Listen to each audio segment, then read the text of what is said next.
markets how they could become consumers of the digital services or products developed within Eurasia. The last region that we started working and educating, as an example, is the Gulf region. The Arab Gulf of Saudi Arabia, Qatar, Emirates, and other countries that become consuming services from Ukraine, from Uzbekistan, from Georgia, and hopefully soon from Moldova. Now, the knowledge-driven economy is not only a path to economic prosperity, but it's also an equal opportunity society.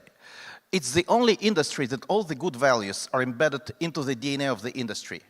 Transparency, accountability, rule of law, equal opportunities, gender equality, all these things that we try sometimes to achieve and not ready, it's not easy to achieve them as a standalone. The knowledge-driven economy interconnects Eurasia from within, but it also integrates it into the global supply chain. What is especially important for Moldova is that the knowledge-driven economy prevents the brain drain. It allows to the people, the youngsters who live in the country, to implement their own ideas in the country without leaving the country. This year, the lead topic of our forum is trustworthy AI for sustainable economy. Why is the development of AI so important for Moldova? Here are 5 potential benefits of AI development for the country. Economic growth. AI can drive innovation and create new business opportunities, leading to increased productivity and economic expansion. It can help local businesses become more competitive and attract foreign investments. Enhanced education. AI-driven educational tools can provide personalized learning experiences, support teachers with advanced resources, and improve access to quality education, particularly in remote areas. Efficient public services. AI can optimize government services by automating administrative tasks, improving resource allocation, and enhancing decision-making processes, leading to more efficient and transparent public administration. Agricultural innovation. AI can boost agricultural productivity through precision farming techniques, optimizing crop management and predicting market trends, which can support Moldova's agriculture sector and improve food security. And the last one, improved healthcare. AI technologies can enhance diagnostic accuracy, streamline patient management, and facilitate personalized medicine, which can improve healthcare services and outcomes for Moldovans. Of course, this list was not compiled by me, but by AI. And many of us already are trying to use and actually use these tools to replace, or actually to save our time for developing ideas and developing the projects. Thank you very much to our partners, TechWill, ETIC, Invest Moldova, ABSL Moldova, USAID, European Bank of Reconstruction and Development, World Bank, International Finance Corporation, Orange, DAC Digital, and Sigma Software. And now I am privileged to pass the floor to responsible to make sure that AI in Moldova contributes to the public good and for overall development of the knowledge economy in the country. Dumitru Alaiba, Deputy Prime Minister, Minister of Economic Development and Digitalization of Moldova.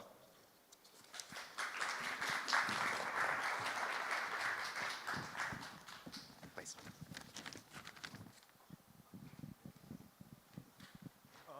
You'll take this. Thank you.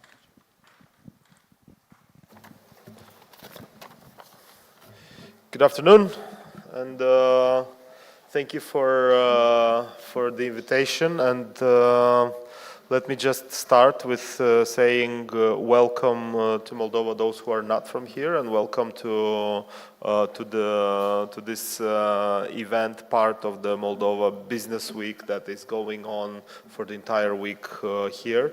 And we're doing it. We have multiple events and meaningful conversations from different areas and from different fields, exactly in order to see what we can do in order to support innovation, support the economy, support growth, and of course, IT and digitalization is what we see as one of the huge enablers and catalyzers of development and of growth in Moldova. So it's really a pleasure to be here. And as we gather here today, we stand at the forefront of an exciting era of technological growth and digital transformation. And as you know, this is one of the things we really can be proud of, besides the wine and the delicious fruits and so on and so on. IT is really a booming sector in Moldova. The tech sector is up and coming. We see almost exponential growth year by year, and it's not just a spike. It is a steady growth, fast growth, not your 1-2%. And this is really reassuring. We see an increase in the IT sector, ICT contribution to GDP. Just to compare and to put it in perspective, our IT sector is contributing more to GDP than the entire construction sector, which is not to say that construction sector is big and booming, but just to illustrate how important it is for our economy, with these a bit over 30,000 people that are working in the sector, producing around 7% of GDP is really impressive, and this is the type of productivity that we want to see throughout the economy. This is the type of efficiency that I wish to, and the type of, let's say, pushback from each working hour that I wish to see from as many sectors as possible, and this is what will make Moldova look very different from what it is right now. We also have made tremendous progress in terms of public services digitalization, and this is what we again are quite how should I say, quite courageous in taking pride of, because as a regional leader that we are, there's nothing to, it is quite okay to also congratulate yourself. So when it comes to the penetration of public services, 80% of all interaction between entrepreneurs and state is already in digital format, and that's not something from the future. This is what's happening now. Entrepreneurs, big and small, local and foreign, are communicating with our government in digital form. That is whatever, permits, authorizations, certificates and whatnot, reports. 8 out of 10 of these interactions are digital. Now we have only in 1 year we have doubled the amount of digital services, and we're going full speed to have 100% of public services to be available in digital form. At the moment we are a bit over 60%. There is still work to do, but that is only suggesting that it's only the beginning. Now the challenge and the objective for the next few years is, and this is what I would really want to see and to work together towards, is to make sure that digitalization and IT are spilling over from the government sector into the private sector, into the SMEs, and from this IT sector that is booming to all other areas of the economy, all other sectors, from transport to energy to agriculture to you name it, everything can, and there is place for digitalization and for applying ICT and innovation, and this is really what will boost for sure our economy and what will maximize the growth of GDP. We're also proud of, I won't even mention our app that is in becoming, but still a bit over, in only 3 months, a bit over 40,000 people are already using something that we really see becoming the only place where you have to interact with the government. It's not there yet. We're not there yet. We're working on it. But this is our vision to completely transform the way the citizen or the entrepreneur is perceiving and is seeing the government and interacting with the government institutions. It's the 21st century. People should not know where the office of the tax authority is, or the food safety, or consumer protection, and so on. Everything must be online and ideally through your phone. And we'll also like to invite you all to the Digital Summit of next year. This year it was a great success, and I see Marina here, who was very involved with, together with Irina and many other people who really made, Anna of course, who really made this event a success. We really set the bar high. And now for next year, the challenge is to make it even cooler, even more international, even more meaningful, to have even more engaging and interesting conversations. And we already are working for it. It's the 5th of June, I think. Yes, so just look it up, moldovadigitalsummit.md. It will be a really interesting experience, and this is what we want, this is what we expect and hope from such events, to really put Moldova on the map and to really make IT and digitalization as part of the brand of Moldova, because we really believe in it. We really want it to be really part of our identity. So thank you so much, and have a lovely event. Thank you.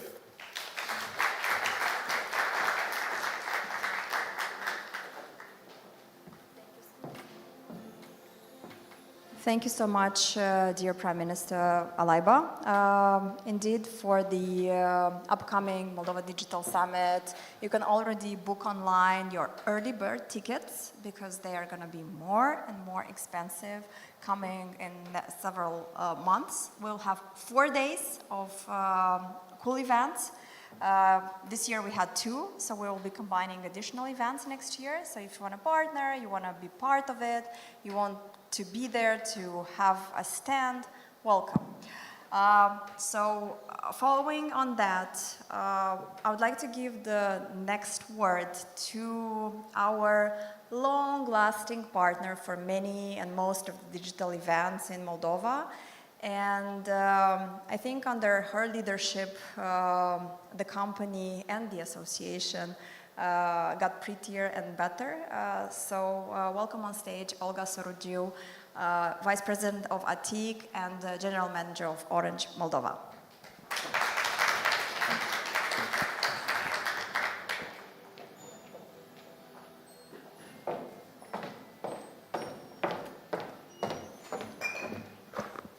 Thank you, Anna, for the lovely words. Prettier with the results, I hope. Hello to everyone. It is my pleasure to be here with you at this wonderful event.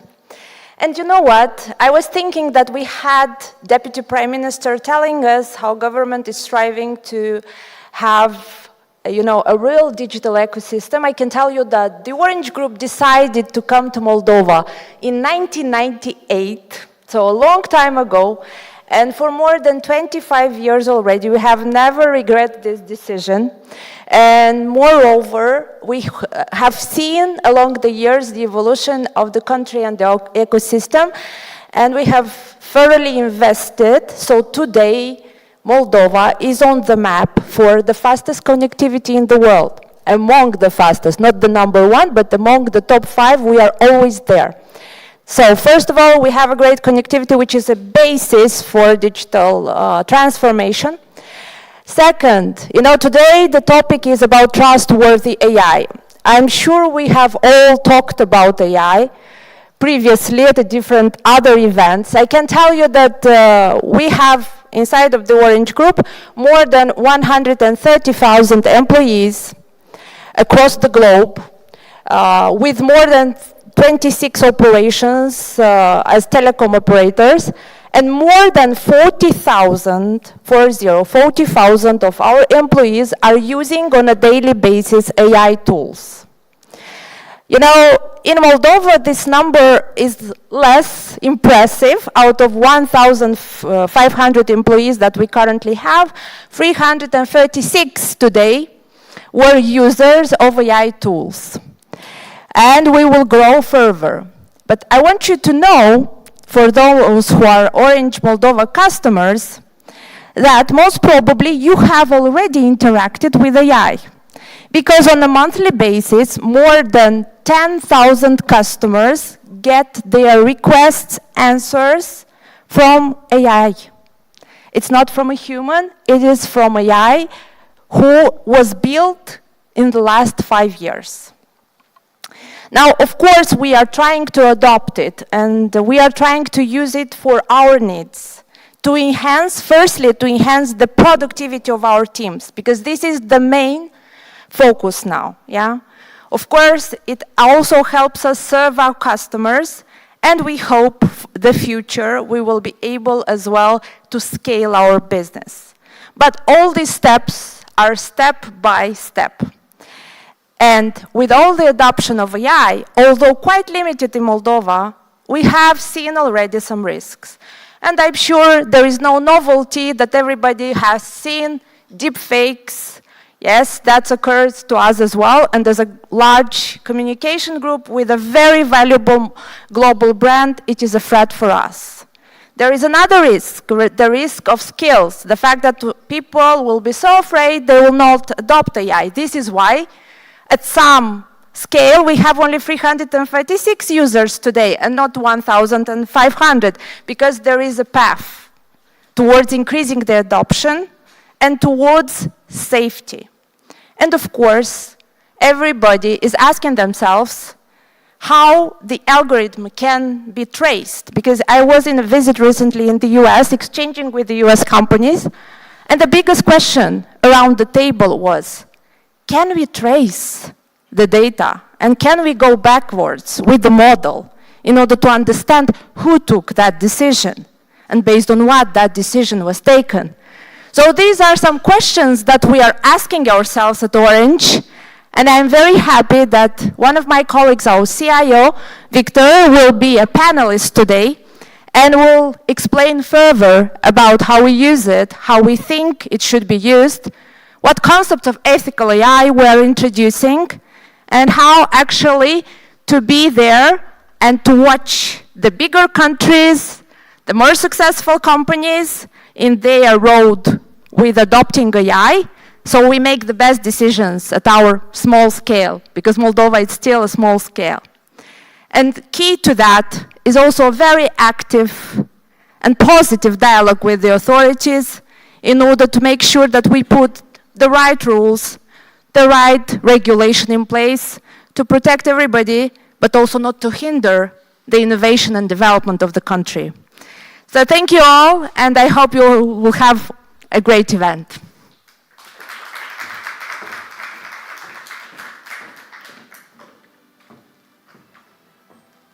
Thank you, Olga. Thank you, Olga. As always, inspiring and right to the point. So yes, result-oriented is really about what Orange usually does. I'll take the chance and introduce another person before we move to our keynote speaker. And this time, it's just as an announcement and welcoming words. I'd like to introduce our older new colleague, Irina Oriol, who has recently taken the lead for as an executive director of the association. So Irina, welcome on stage. Thank you.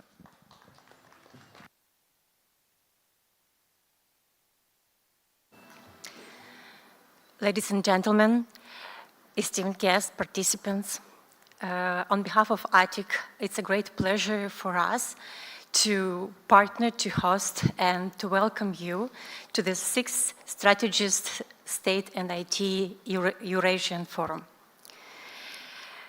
This event has become a significant platform for discussions on intersection of between state governance and technological innovation, especially artificial intelligence for Eurasian region.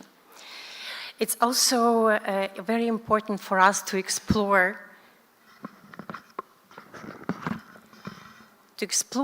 how digital transformation, how artificial intelligence nowadays reshaping governments, economies, societies, in our evolving world. I'd like to greet those visionary speakers, policymakers, innovators who will share their experience with us, raising very important topics, especially of applying artificial intelligence in different ways. I also would like to ask you to be actively engaged, to exchange your ideas, to build new opportunities, to explore how digital transformation can further be explored and reshape our world, our activities, and what we are doing. Once again, welcome to the StrategEast Forum, and I wish you a very productive and insightful experience. Thank you.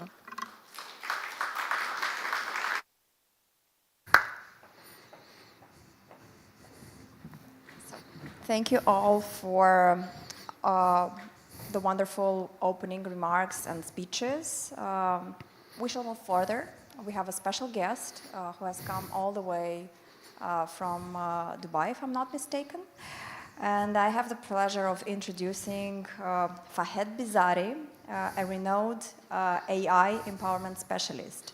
He'll present a keynote speech, Mind the Gap, Keeping Workforce Aligned with the AI Revolution, where he will explore how organizations can bridge the growing gap between AI capabilities and the workforce ability to work with AI efficiently. Please welcome on stage Fahed Bizzari.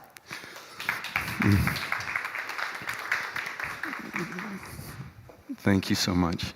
You know, it's wonderful to have come on just before, Olga to be on the stage just before, because she was talking about Orange. And she was talking about, at a global level, it's 160,000 employees, 40,000 are using AI tools daily, and inside Moldova, you said about 1,500? 300 out of 1,500, 300. And the vision is to be growing that number day by day. And that's actually what we're talking about today. What Olga was talking about is minding the gap. Minding the gap between the capabilities of AI and our ability to collaborate with AI. Because we can have the best technology in the world, the most advanced technology, but if we ourselves don't know how to work with it, and don't know how to get the value out of it, then it's as though it's not there. And in the meanwhile, other people, other countries, other companies who are using the technology will be leapfrogging ahead, making it more and more difficult for us to catch up with them. So the need is not just, you know, last year, 2 years ago, it was important. And today, for reasons I'll be explaining during the keynote, it has started to shift from important to urgent.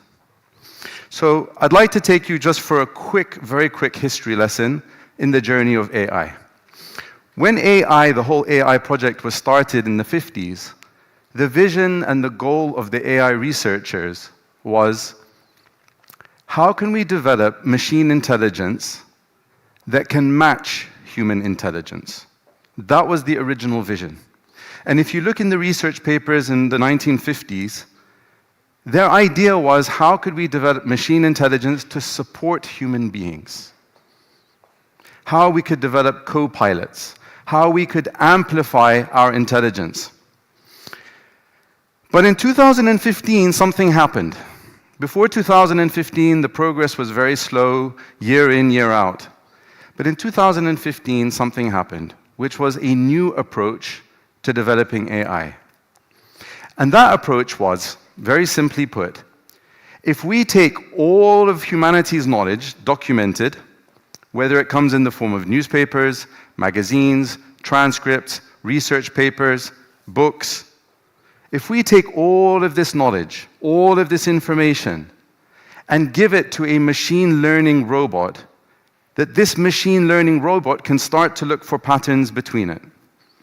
And with those patterns, it can start to look at the world in the same way that human beings look at the world. So I'd like to give a quick demonstration with you guys as a crowd. Now, are you an active crowd? Or are you a passive crowd? All right, we've got an active crowd. Now, I don't know about Moldovan culture, I don't know about Eurasian culture, but I'm hoping that we're going to get this demonstration to work. Are you guys ready for a small game? Everybody ready for a small game? Because I'm going to put you against the AI in a minute, so if you don't participate, the AI is going to win. All right. We're going to go with round one in this game. Are you ready? Happy birthday. Okay, great. So Moldova is, we're on track. Eurasia, we've got this connection. Fantastic. So I didn't actually tell you what the game was. I didn't tell you the rules of the game. I didn't tell you what you needed to do. I didn't give you any information whatsoever other than to prompt you by saying happy birthday with some tune in my mouth, with the song. And automatically, all of you responded. So what you can see here with this simple example is that human beings have an outlook at the world, and we can train the machines to also share that same outlook. 2022, something very big happened in the world of AI, which was, of course, with the launch of ChatGPT. Now, many people don't know this, but ChatGPT is actually a research project. OpenAI did not launch ChatGPT to be a piece of software that we all use to transform our lives. They launched it just as a piece of research to see if we put this in the wild and we allow human beings to talk with the AI, what type of conversations would happen, how will the AI respond, and so on and so on. The rest is history, and now what we have, of course, is the relevance and the capabilities of AI starting to fly up. Now, I know that we don't like to hear this, what I'm about to say. I know that we don't like to hear this. But the intelligence of AI has not just caught up with us, but it's actually started to pass us. In 2015, the AI research project objectives changed. Previously, it was, how can we get machine intelligence to match human intelligence? That's what we said from the 1950s. But if you see in the world how many problems we have that we have not been able to solve as human beings. Problems of sickness, cancer, all of these problems in the world that we as humans have not been able to solve. So the AI researchers, they saw the change in powers and they said, listen, if we build machine intelligence to be even more intelligent than human beings, then we can use the machine intelligence to solve our problems. It will still serve us, but it will be able to solve our problems with us. Now where we are, in this cross from 2022, with AI starting to overtake us, the gap has started to open. Before 2022, AI was hardly a buzzword. Now AI is everywhere. AI, AI, AI. You cannot open the news or look at the news or look at TV or film anywhere without hearing AI. The gap is starting to open. And I'm going to take you through some demos and some examples to show you and help you to understand the technology, because it's through understanding the technology that you can actually start to grasp it. Now, the way that we close this gap is through something that we call augmented intelligence. So, to take Olga and Orange as an example, she said that 300, or let's go with the bigger number, 40,000 of Orange staff throughout the world are using AI tools daily. The employees are using the AI tools, to quote Olga, to increase their productivity, to get more done in less time, to increase their creativity, to increase their strategic abilities, effectively to multiply them. Augmented intelligence is our multiplier. Augmented intelligence, if you think about a human being being intelligent, a human being without AI is human alone. A human with AI is now augmented intelligence. In the old days, what we cared about is somebody's intelligence. Now, forevermore, what we all care about is the human being's augmented intelligence. And this is what we mean by a multiplier. And in actual fact, it's the final multiplier. In the past, we had lots of small tools that came up, like email or calculators, but now AI is now the big mother of them all, or the big father. I don't know from where we're looking at this, right?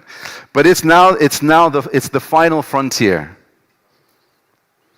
If we embrace it as professionals, we become super professionals. If we embrace it as knowledge workers, we become super knowledge workers. Now, who knows, if you take 1 times a million, what's the number? 1 times a million. A million. And if you take a million and times it by 0, what's the number?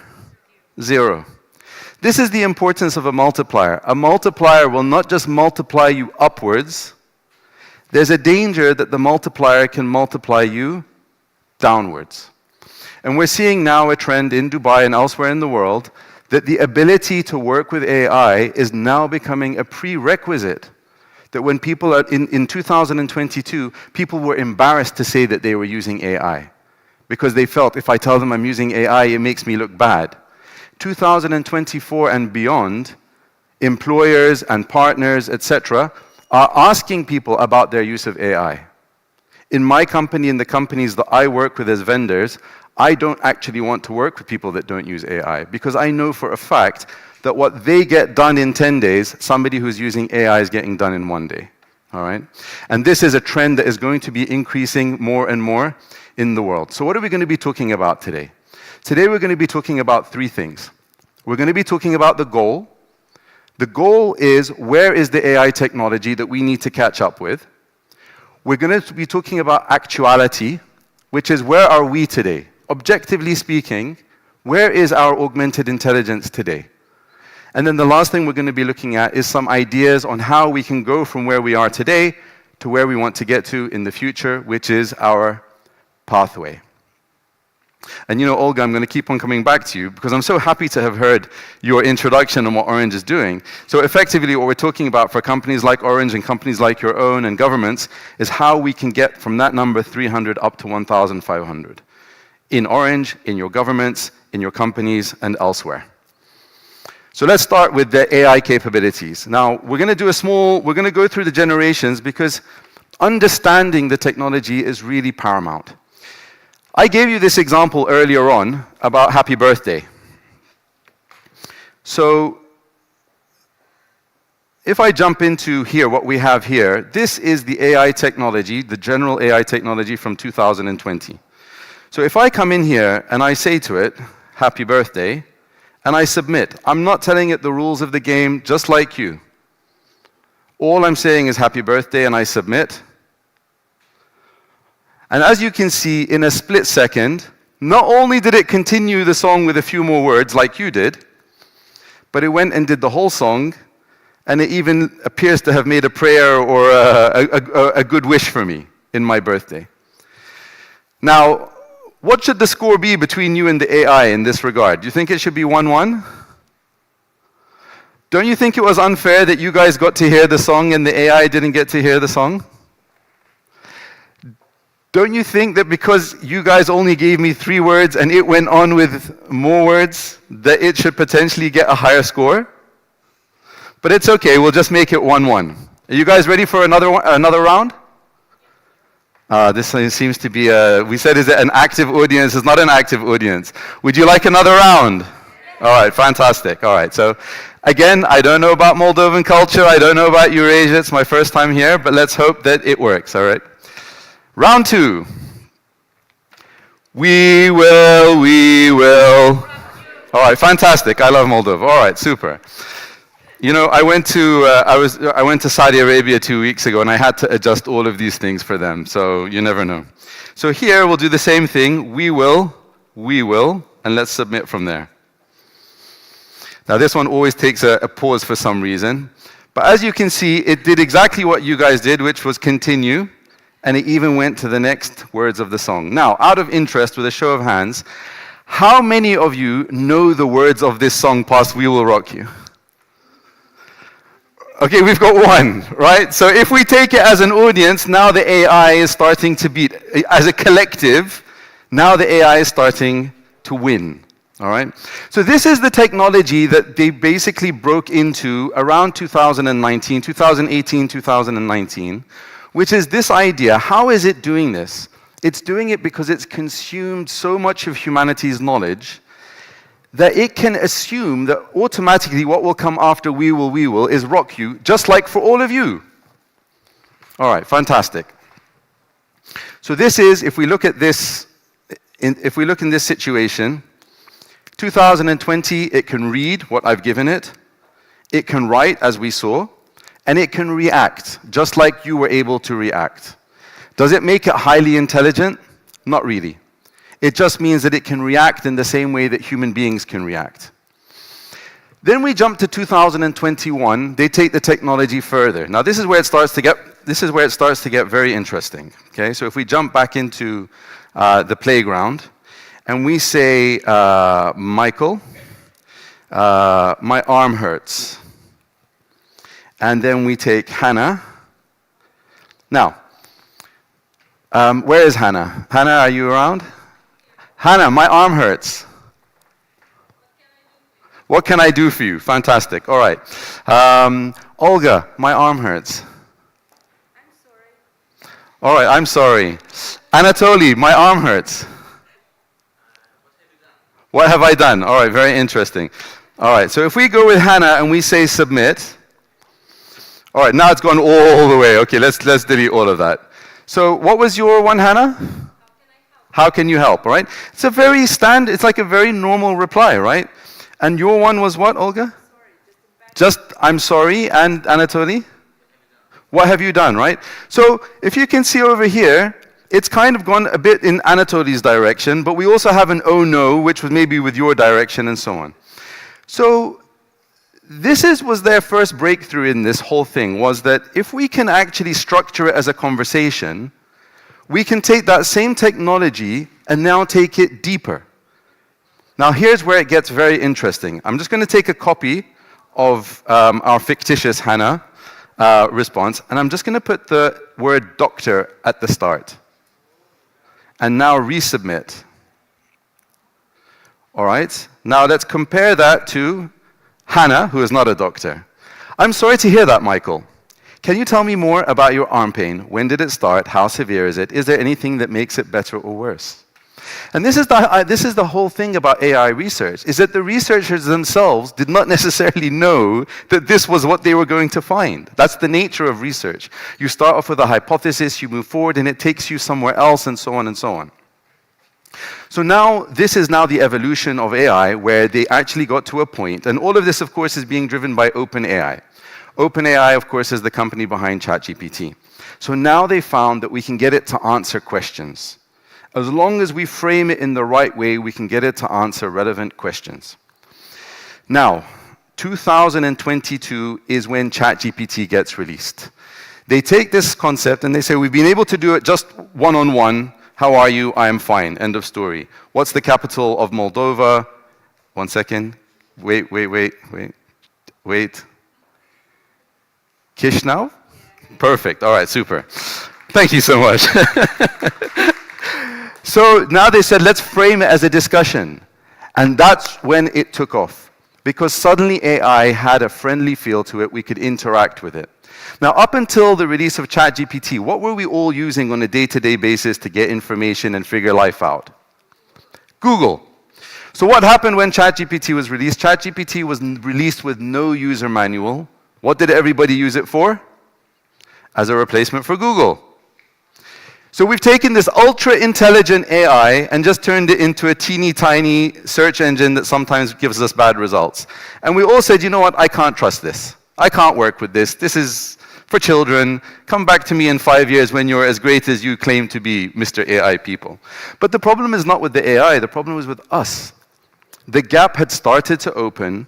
We didn't raise our level. We looked at it through the eyes of a search engine and we brought it down and ignored it. Now, 2023, it starts to get interesting. 2023, 2 developments take place. The first development is its ability to listen and its ability to speak. Effectively, the ability to have a conversation. So I'm currently on a stage in Moldova, and I am talking about the evolution of AI. And I am presenting to them this idea that you can listen to me and you can talk back. Are there any words that you'd like to share with the audience? That's really exciting. I would say this to the audience. Hello to everyone in Moldova. It's amazing to be part of this conversation about the evolution of AI. AI is all about making technology more accessible, natural, and helpful. It's like having a tool that can adapt and respond to your needs, whether you're curious, creative, or just looking for some answers. Together, we're all shaping the future, and it's exciting to see where we'll go next. Feel free to share that and enjoy your presentation. All right, so, you know, the funny thing is when that is done, sometimes people will give a round of applause for ChatGPT. And I mean, to be honest with you, it deserves a round of applause because the intelligence is super. The next one, now out of interest, I don't know what in terms of the audience, how many of you have had that type of conversation with ChatGPT? A handful. Okay, it's good to see that movement. Now, I don't actually use ChatGPT on a day-to-day basis. I'll let you know later on if we have time to let you know what I do use. But it's important to know what's there. Now, we're going to do another game, everybody. And here we have an image. I'd like you to look at this image, and I'd like you to answer the question in your minds, what do you see? Okay? McDonald's. How do you know it's McDonald's? The screen's over there. Okay, what else do you see? Tables. What else? A co-working place. Nice one, by the way. That's cool. I think we have a business idea for McDonald's now. Any other things? What else do you see? An airport. All right. We did a very interesting case study with Dubai police. You know, Dubai police all over the world, when they go to a crime scene and they have crime scene investigators, they need to look around and see what's out of the norm and so on. So I've asked all of you to ask the question, what do you see? And now I'm going to ask the AI the same question. Let me just zoom in for everybody. What do you see in this image?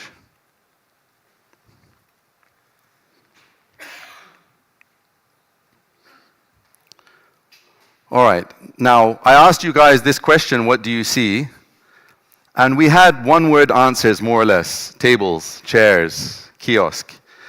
Look at the thoroughness of what the AI can see. Look at the details of what it can see.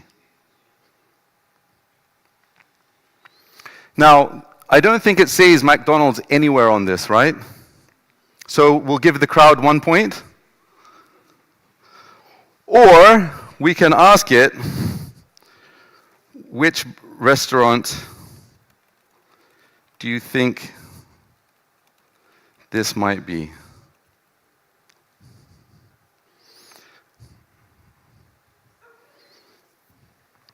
McDonald's. All right? And the way that it decided that was especially the yellow slide. Did anybody notice the yellow slide in the background? So based on that yellow slide and the style of the furnishing, it's now concluded that it's McDonald's. Where are the burgers? I didn't see any burgers. Where's the burgers? Oh, these ones here? Oh, wow, you guys have good eyes. Maybe because you're looking on the big screen. You know, on my screen, I couldn't see the burgers. But this is the point. Now, quite often when we talk about AI, as human beings, we have a very defensive attitude.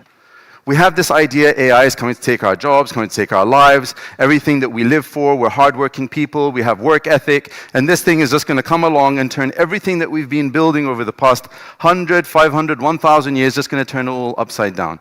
And I'm not going to lie to you. In a great extent, that is true for those people who put their heads in the ground. But the point is that by default, we have a defensive attitude. And as a result, what we say is, okay, so what? I could also tell it was McDonald's. But that's not the point. The point is not how can AI replace it and it cannot replace us because I could tell it's McDonald's and it can't. The point is the detail with which it can support me in my work and my speed. Another example from Dubai Police. I showed you now this idea that it could listen to what we were saying, and it could hear it, it can talk back. So one of the initiatives that we're working with Dubai Police is that whenever there's an incident that takes place, that the recording of the incident will be fed into the AI and automatically converted into a report about the incident. So these policemen that previously had to waste their time sitting down, writing a detailed report about what happened, going based on their faulty memory, is now being replaced, and now all they have to do is check. And if there are multiple microphones from multiple police officers, we can now compare the reports to ensure that it's a unified report. Now, the topic of this conference is about trustworthy AI. And now that we enter into 2024, there are some elements of the research project, this AI research project, which should be concerning to all of us, okay? So I'm going to jump over to ChatGPT on my telephone, and I'm going to give you an example. So my favorite sport is tennis. It's not, by the way. My favorite sport is boxing, but it's okay. Now, oh, we're not streaming. Hold on, let me just stream it through. All right, super. So we'll get back to ChatGPT. Now, if you notice, is the lasers working? But you can't see. Oh, it's so small that you can't see it. In any case, as you can see, it says memory updated. Oops, I apologize. I'll put this down. So you can see it says memory updated. Now, many people, this is being pushed to them. Remember, ChatGPT is a research project. Their goal is not to build this amazing software to help us in our work. They are building something else, something much bigger. And we are effectively the research guinea pigs that are paying to be research guinea pigs. But it's okay, we're doing well with it for now. This memory is actually very problematic. And I discovered this problem. I didn't mention anything about myself in the introduction. In 2023, I was recognized as being in the top 0.1% of ChatGPT users worldwide. So throughout 2023, I was conducting a huge amount of tests. I had 3 accounts. Each time one account would get wasted, I'd move on to the next one until the limit would be reopened and so on. And I have a whole team that we do all sorts of experiments and searches and so on. One day, I asked it to give me the definition of academy. And it said to me, in Britain, an academy is blah, blah, blah, blah, blah. So I was waiting for it now to continue and say, and in France it is this, and in America it is this, and. But it stopped. And I said, hold on a second, why did it stop? Why did it stop? And the reason for that was in the language settings, I told it, use British spelling. It now made a decision, without me being a part of that decision, to limit its intelligence to the British viewpoint, which is not what I wanted. Now, this intelligence is starting to become misaligned with me. It's master. I'm supposed to be the master. But it's now becoming misaligned with me. So immediately I went and deleted that. I told everybody that they need to deactivate personal settings, deactivate all of these things, and most importantly, deactivate memory. Because if I go into another conversation and say, I feel like playing a sport. So a fresh conversation, it has already gone in and said, that's great, aside from tennis, blah, blah, blah. And in the background, it's collecting all sorts of things. If you know how to use AI well, you're not just using it as a single person in a company. You're using it as a mother. You're using it as a father. You're using it as a brother. You're using it as an employee who also wants to become an entrepreneur. Like, the whole thing is mixed. But the AI doesn't know your full story. It's doing all sorts of things and becoming completely misaligned with you. The next thing that has happened in 2024, which is also a really big issue of concern, when I planned this keynote, I was going to talk about it as something that will be coming up soon in the future. But that future started on Thursday. which was the introduction of what is called long horizon thinking. If you remember earlier, we had Dr. Hannah. It was just, my arm hurts, Dr. Hannah says, oh, how did you hurt it? That's the end. Now what we have is what's being called agentic AI.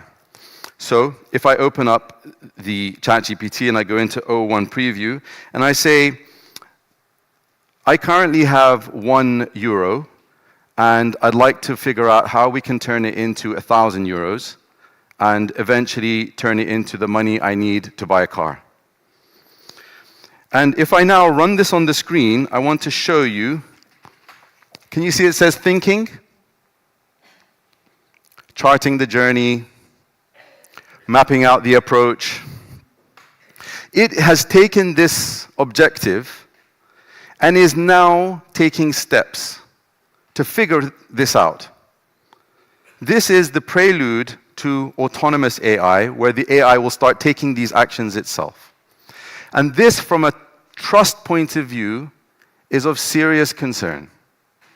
Because if you don't know anything about turning €1 into €1,000, okay, fine. I mean, this is better than nothing.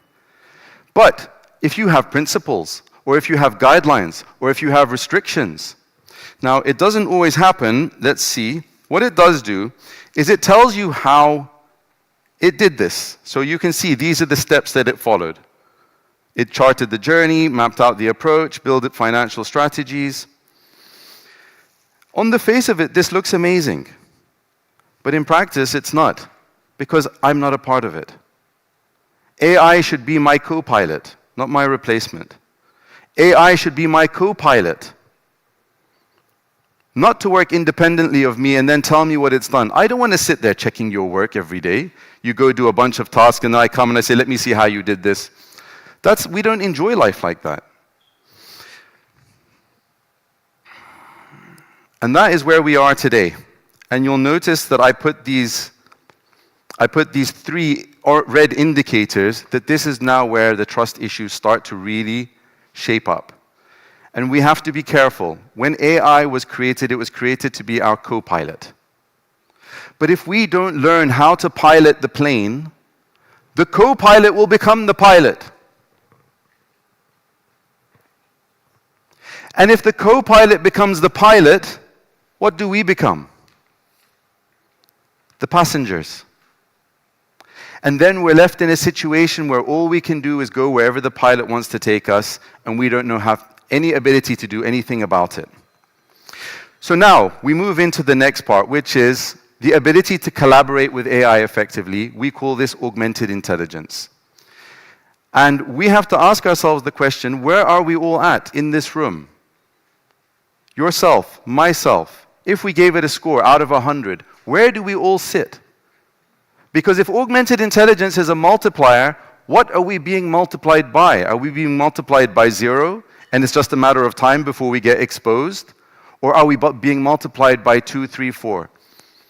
In 2022, the first time my eyes really woke up to this technology, even though I'd been using it for a full year before that, was when I was able to create a business plan within 3 days. This business plan was the most thorough business plan I had ever made in my entire life, and I've been making them since I was 24 years old.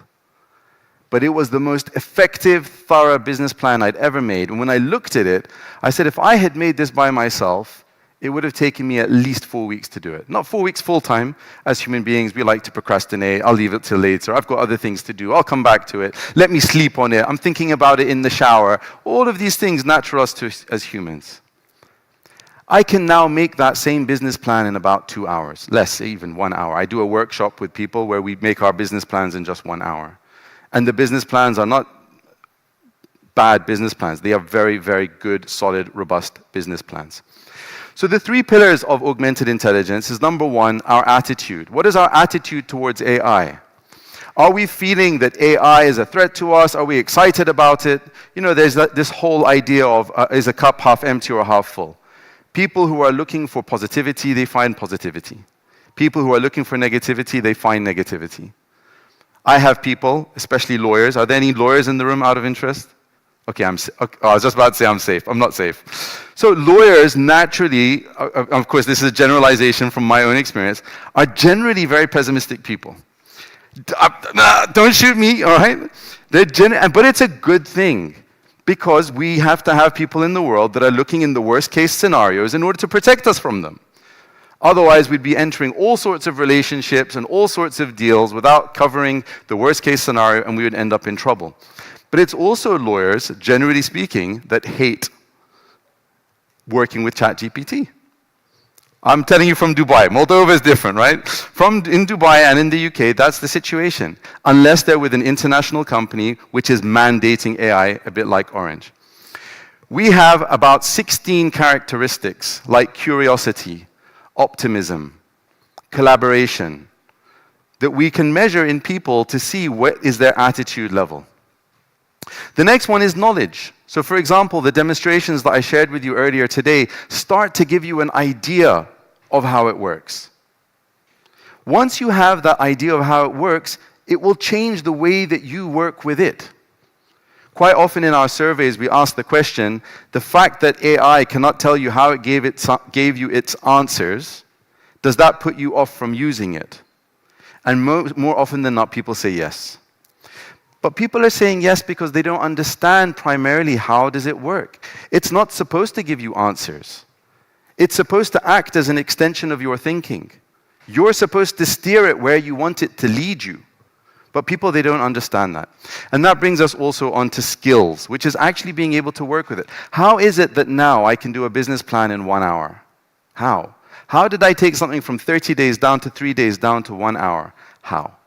And that is through skills. Earlier on, we talked about AI being a multiplier, your augmented intelligence being your multiplier. It's a very straight, correlation like this.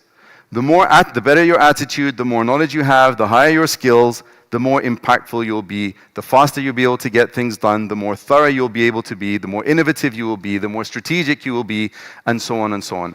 And that's what all of us need ourselves, and it's what we need in our companies, it's what we need in our governments, it's what we need everywhere. And then the last thing is the pathway. What are some steps that we can take following on from today's session to start building our journey in closing the gap? The first of these is actually to go open source. Now, if you are an individual consumer, ChatGPT is fine. As long as you're careful of things like memory and things like long horizon thinking and the things I mentioned to you today, as long as you're aware of them and you're only a consumer, then ChatGPT is fine. But if you're a government or if you're enterprise, you must be taking the open source route. Number one, to avoid vendor lock-in. Because at the moment, OpenAI makes a decision where it wants to go, and if you're using ChatGPT or OpenAI as products, you are stuck with their journey, whatever that is, and they are not building this for you. They are building it with their own objectives. Their vision is to become the operating system of the future. It's a bit deep, too deep to go into now. So the tool that I have been using, and unfortunately we didn't actually get a chance, we didn't get a chance to do a very interesting demo. I think, all right, I'm going to rush through these steps and I'm going to jump back to the demo, so at least we get that opportunity. The second thing is encouraging conversations. When you have children and they make a mess in their room and you tell them to tidy their room, what do they, I don't know about Moldova actually, what do Moldovan children do when you tell them to tidy their room? I can tell you what British children do. They don't, no. British children, what they'll do is they'll put everything under the bed like this. And they'll cover it. And they'll say the room's tidy. And that's pretty much what we're doing with AI at the moment, is that this is happening. We should be talking about it. Our employees, our workers, they've got things on their minds. We should be talking about it. And they will be difficult conversations, but the difficult conversations have to be had. If they don't, the technology will keep on growing and the gap will keep on getting bigger. And then the third thing is, believe it or not, increasing enthusiasm. The biggest driver for AI adoption in the world is enthusiasm towards AI. Now we start to enter into a kind of psychological, psycho-behavioral domain, which is, how enthusiastic is this person about AI? Because if they're not, all the other initiatives that we try to do to get them on board are going to fail. Because the person is fundamentally unenthusiastic about it. So we have, from the assessments that we do, we have one assessment which is the AI Enthusiasm Index, and I'll give you guys a link shortly so that you can take it yourselves. And for people who score low in that, we can then go deeper, which is what is causing them to be so unenthusiastic. Is it fear of the future? Is it fear of their jobs? Is it some traumatic experience they had in the past with AI? What are these unseen blockers that is blocking them from being excited about AI so that we can address the root causes? So if you can grab this QR code, you'll notice at the bottom of my business card, there is a link to Enthusiasm Index. So grab this, you'll get my LinkedIn, you'll get my contact details, and I will be with you, of course, for these 2 days. I would love to connect with you, I'd love to chat with you, I'd love to hear about your use cases, I'd love to explore with you and so on. But at the bottom here, Enthusiasm, it will take you just 5 minutes to see where you are on this score. Now, this is most magically done, of course, when you're doing it with employees, because you can look at your whole team, and then you can go deeper to deal with those, all right? Now, I wanted to show you some very interesting demos, but unfortunately, I've run out of time. I'm waiting for somebody to say, no, no, no, take 5 more minutes, take 5 more minutes. Is there anybody that has the authority? Take 5 more minutes. Take 5 more minutes, all right, fantastic. So I prepared some demos before today, which was the one that we saw earlier on, where we told AI that I only have €1 and we need to multiply it. I'd like to show you that that type of use case is not a bad use case. The problem is when we have given the task over to the AI and we have not been part of the journey. So we're going to say here, increasing €1 into €1,000. And if you look at what I said to it at the top, I'd like to tell you a personal goal of mine. Thereafter, I want you to list out all the actions I can do today that will help me get closer to it. And I want a single list with no categories. You don't have to worry about that. Let's submit. All right. Now, you can see that it's starting to give me a whole load of options, which means that I am still part of the journey. I can still look at all of these things and see which ones resonate with me, which ones I care about, which ones I might consider. Now, we can take it another step forward, which is something I use all the time, so it's pre-written. But in a nutshell, what it says is, come up with criteria to objectively evaluate each option, and then compare each one according to those criteria. So I'm just going to submit it and go. So the 5 criteria it came with was, how much can the action contribute to the goal? How much can that, in the short run, how much can it contribute to the goal in the long run? How much risk is associated with that activity?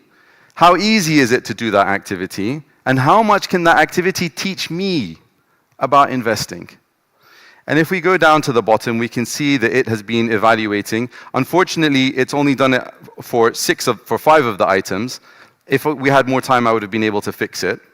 But at the bottom, it says here, research online investment platforms and options. So unfortunately, because it didn't evaluate all 20, this is the best of those 5. And that's just a small adjustment, which I would need to make manually. But that's okay, because it's augmenting my intelligence. We should not be looking at AI as a replacement for us, that we just press a button and the genie comes out of the lamp and gives us our wish. That is setting us up for failure. And it's also setting us up for situations where we have to trust the AI more than needed. The last demo, I had 3 demos for you, but I'll just go with one. This topic of, should we say, let's go with Gulf penetration, because I live in Dubai, so we can talk here. So I'm ready to assist you. You mentioned you work with a Eurasian government. Which one would you like to share, and how can I help you today? Now, has anybody noticed in this conversation that the top of the conversation says hi, but it said you mentioned you work for Eurasian government? Isn't that a bit weird? The reason for that is that behind the scenes, in preparation for working with you in these 2 days, my team and I put together a model that would act as an advisor on building digital economy. And this model is 100% based on StrategEast. So we got to understand StrategEast, and we said, okay, if we build this model, what kind of values can it come up with? So if we go back to here, and we say Gulf penetration, so I was at a speech today. In fact, let me just switch over to audio. I was at a speech today, and I was being told that there would be a lot of benefit for us if we were to take the Arabian Gulf countries and start focusing on them as being one of our primary customer audiences. What are your thoughts on that? Now, the reason why I say to it, what are your thoughts, is because I'm not looking for answers. I myself, I want my thoughts to be expanded. Oh no, why did that happen? Oh, that's a big shame. I feel like crying now. Okay. I'm being told that expanding our target markets for IT sector to include the Arabian Gulf. What are your thoughts on that? So now it starts to go deeper and deeper into the topic. And concerns, he said, what specific concerns do you have? I wasn't thinking about concerns. Concerns, and now the thought process continues. And like this, just imagine in your company, everybody having a thinking partner. Imagine in your government, everybody having a strategy partner, a planning partner, a research partner, an assistant partner. You would literally be doubling or tripling your workforce, your productivity, your efficiency, your effectiveness, without doubling or tripling your payroll. So to summarize our presentation today, and to reinforce the message, it is of the paramount importance for all of us to mind the gap between where AI has reached and where it is reaching, and our ability to collaborate with it. Number one, to maximize our impact as human beings, and number two, to maximize our ability to trust it. And the time is now. Thank you very much.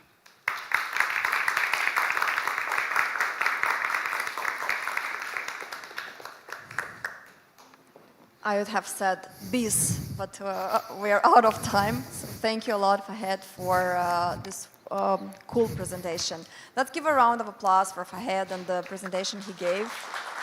And let's move forward to the next panel. These are my notes, so I'll take them. We have a panel dedicated to global trends. Shaping the future with AI and relevant emerging technologies. Until my colleagues put the chairs on stage, I would like to invite here Cezara Panait, Head of Government Affairs and Public Policy, Google Romania. Welcome, Cezara. Victor Sagaidac, Chief Information and Data Officer at Orange Moldova. And last but not least, Vyacheslav Kunev, member of ATIC board, an entrepreneur, and I would say a guru in AI in this country. We all listen to his classes when he talks about AI. So let's have this started. I have a few notes about what we want to discuss today, so hopefully that is okay with everybody, so that we follow a thread in discussions. But before we start that, maybe any of the speakers, you have like a welcoming word or any intro speech that you want to offer, so that we just move to the nice questions we have for you, prepared for you. You're fine? No? Victor has some few words. No? You're fine? Okay. Good.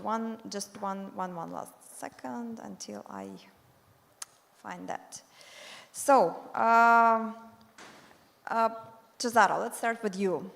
Can you please talk a bit about Google's AI policy, where you see how this enables governments, businesses?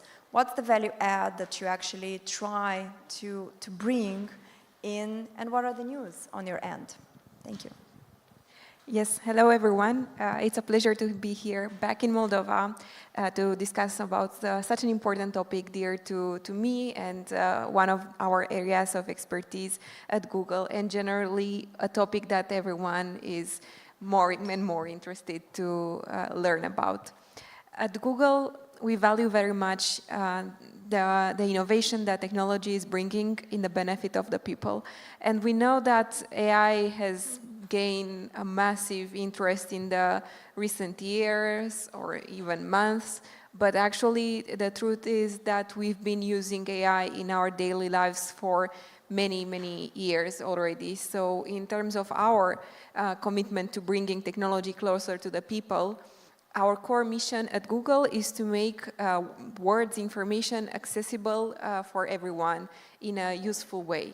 So this is what we are mainly doing, and of course we've expanded the business practices, but generally we want to make sure that we can bring technology to you, to everyone, be it that in search, in Google Maps, on YouTube recommendations and others. So we've been using this kind of technology, and now of course we see an increase of the use with large language models.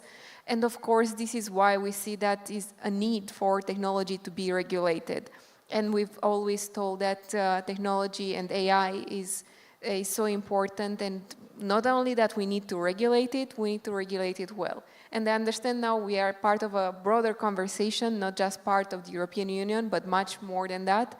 And the truth is that we need to find a common ground to understand what are the ethical principles, how to make them, how to put them in practice. Google started with implementing their policies. Our Google AI principles have been issued in 2018. And it's not just that we say that we want to be transparent and accountable and to respect privacy and to not discriminate and many others, but you need to embed all those principles into building technology. So I think it's a really interesting mission, and we are not doing it alone, but we partner with a lot of organizations, working with governments, with civil society in global partnerships like Partnership on AI. We value a lot of the transatlantic discussions to see exactly what are different perspectives on what do we put first, rights and values or R&D, commercial and innovative practices. So I think it's a really thorough discussion that we can all have to understand how to put that in practice. And generally, we want to contribute to make sure that businesses can benefit from that technology, users alike, that governments can implement and make use of the practices. Now with cloud AI technologies, governments can be more digitalized. And actually, I see how much Moldova has become a digital state, catching up so quickly in the past years that we can only acknowledge and be happy for that, because on digital public services, we see a massive increase and making all the interactions with citizens more easier. We really much value that, and our mission at Google is to make sure that the technology that we develop is safe and reliable. And what we see now with large language models is, of course, a more recent addition that we've brought to technology, but we need to also learn how to not leave anyone behind. So to bridge the skills gap and to make sure that we put these new technologies at the best use and everyone can use them at the full potential, and of course understand what are the differences in using different tools or not using it to search on the web as we used to do before on other browsers or so. I think that could be it for the start, and I'm happy to continue more with insights of what we're actually doing. One follow-up question, maybe Yes, to you. sure. As a global operator in general and provider of different technologies, what's your position in the current latest regulatory elements that are coming in Europe with the OpenAI Act and the committees and everything? How does Google see it? Do you see any risks associated with access to technology, or do you think this is okay? Or how does Google see it? Well, it's a broad discussion, and we've been very much involved and invested because we really wanted to take part into shaping this kind of legislation for the future, because now EU is the first one who managed to regulate such an important piece of technology, so to say, if we can even mention it, because we've put that forward. But at the same time, we have Council of Europe that is regulating AI on a broader scale, and we've been trying to bring our contribution to make sure that we regulate technology based on the actual risks it presents for the user. That is one of the initial discussion we had at the EU level on exactly how to regulate on different layers. Because to give you one example to make sure that we assess technology differently, for example, Google Maps can at one time lead you to the closest coffee shop. And this is a clearly low-risk application of an AI system. But at the same time, if we use Google Maps to transport patients to the hospital using critical infrastructure, that's a high risk. So we need to make sure to also to take care for those adjustments and to try to understand the actual risks it poses. So this is what we advocated, and of course trying to find that balance between technology regulation and innovation, making sure that Europe is not lagging behind, because there are other actors and regions that are not so strict on regulation as EU is, so that we don't want to operate business models in a way in which we are less innovative than others. But of course, it's a fine balance that we need to search all the time. Thank you, Cezara. Victor, as Orange Moldova operates at the forefront of telecommunications, how are you leveraging technologies like AI and other emerging tech to drive business efficiency and enhance the customer experience in Moldova? Can you share some thoughts?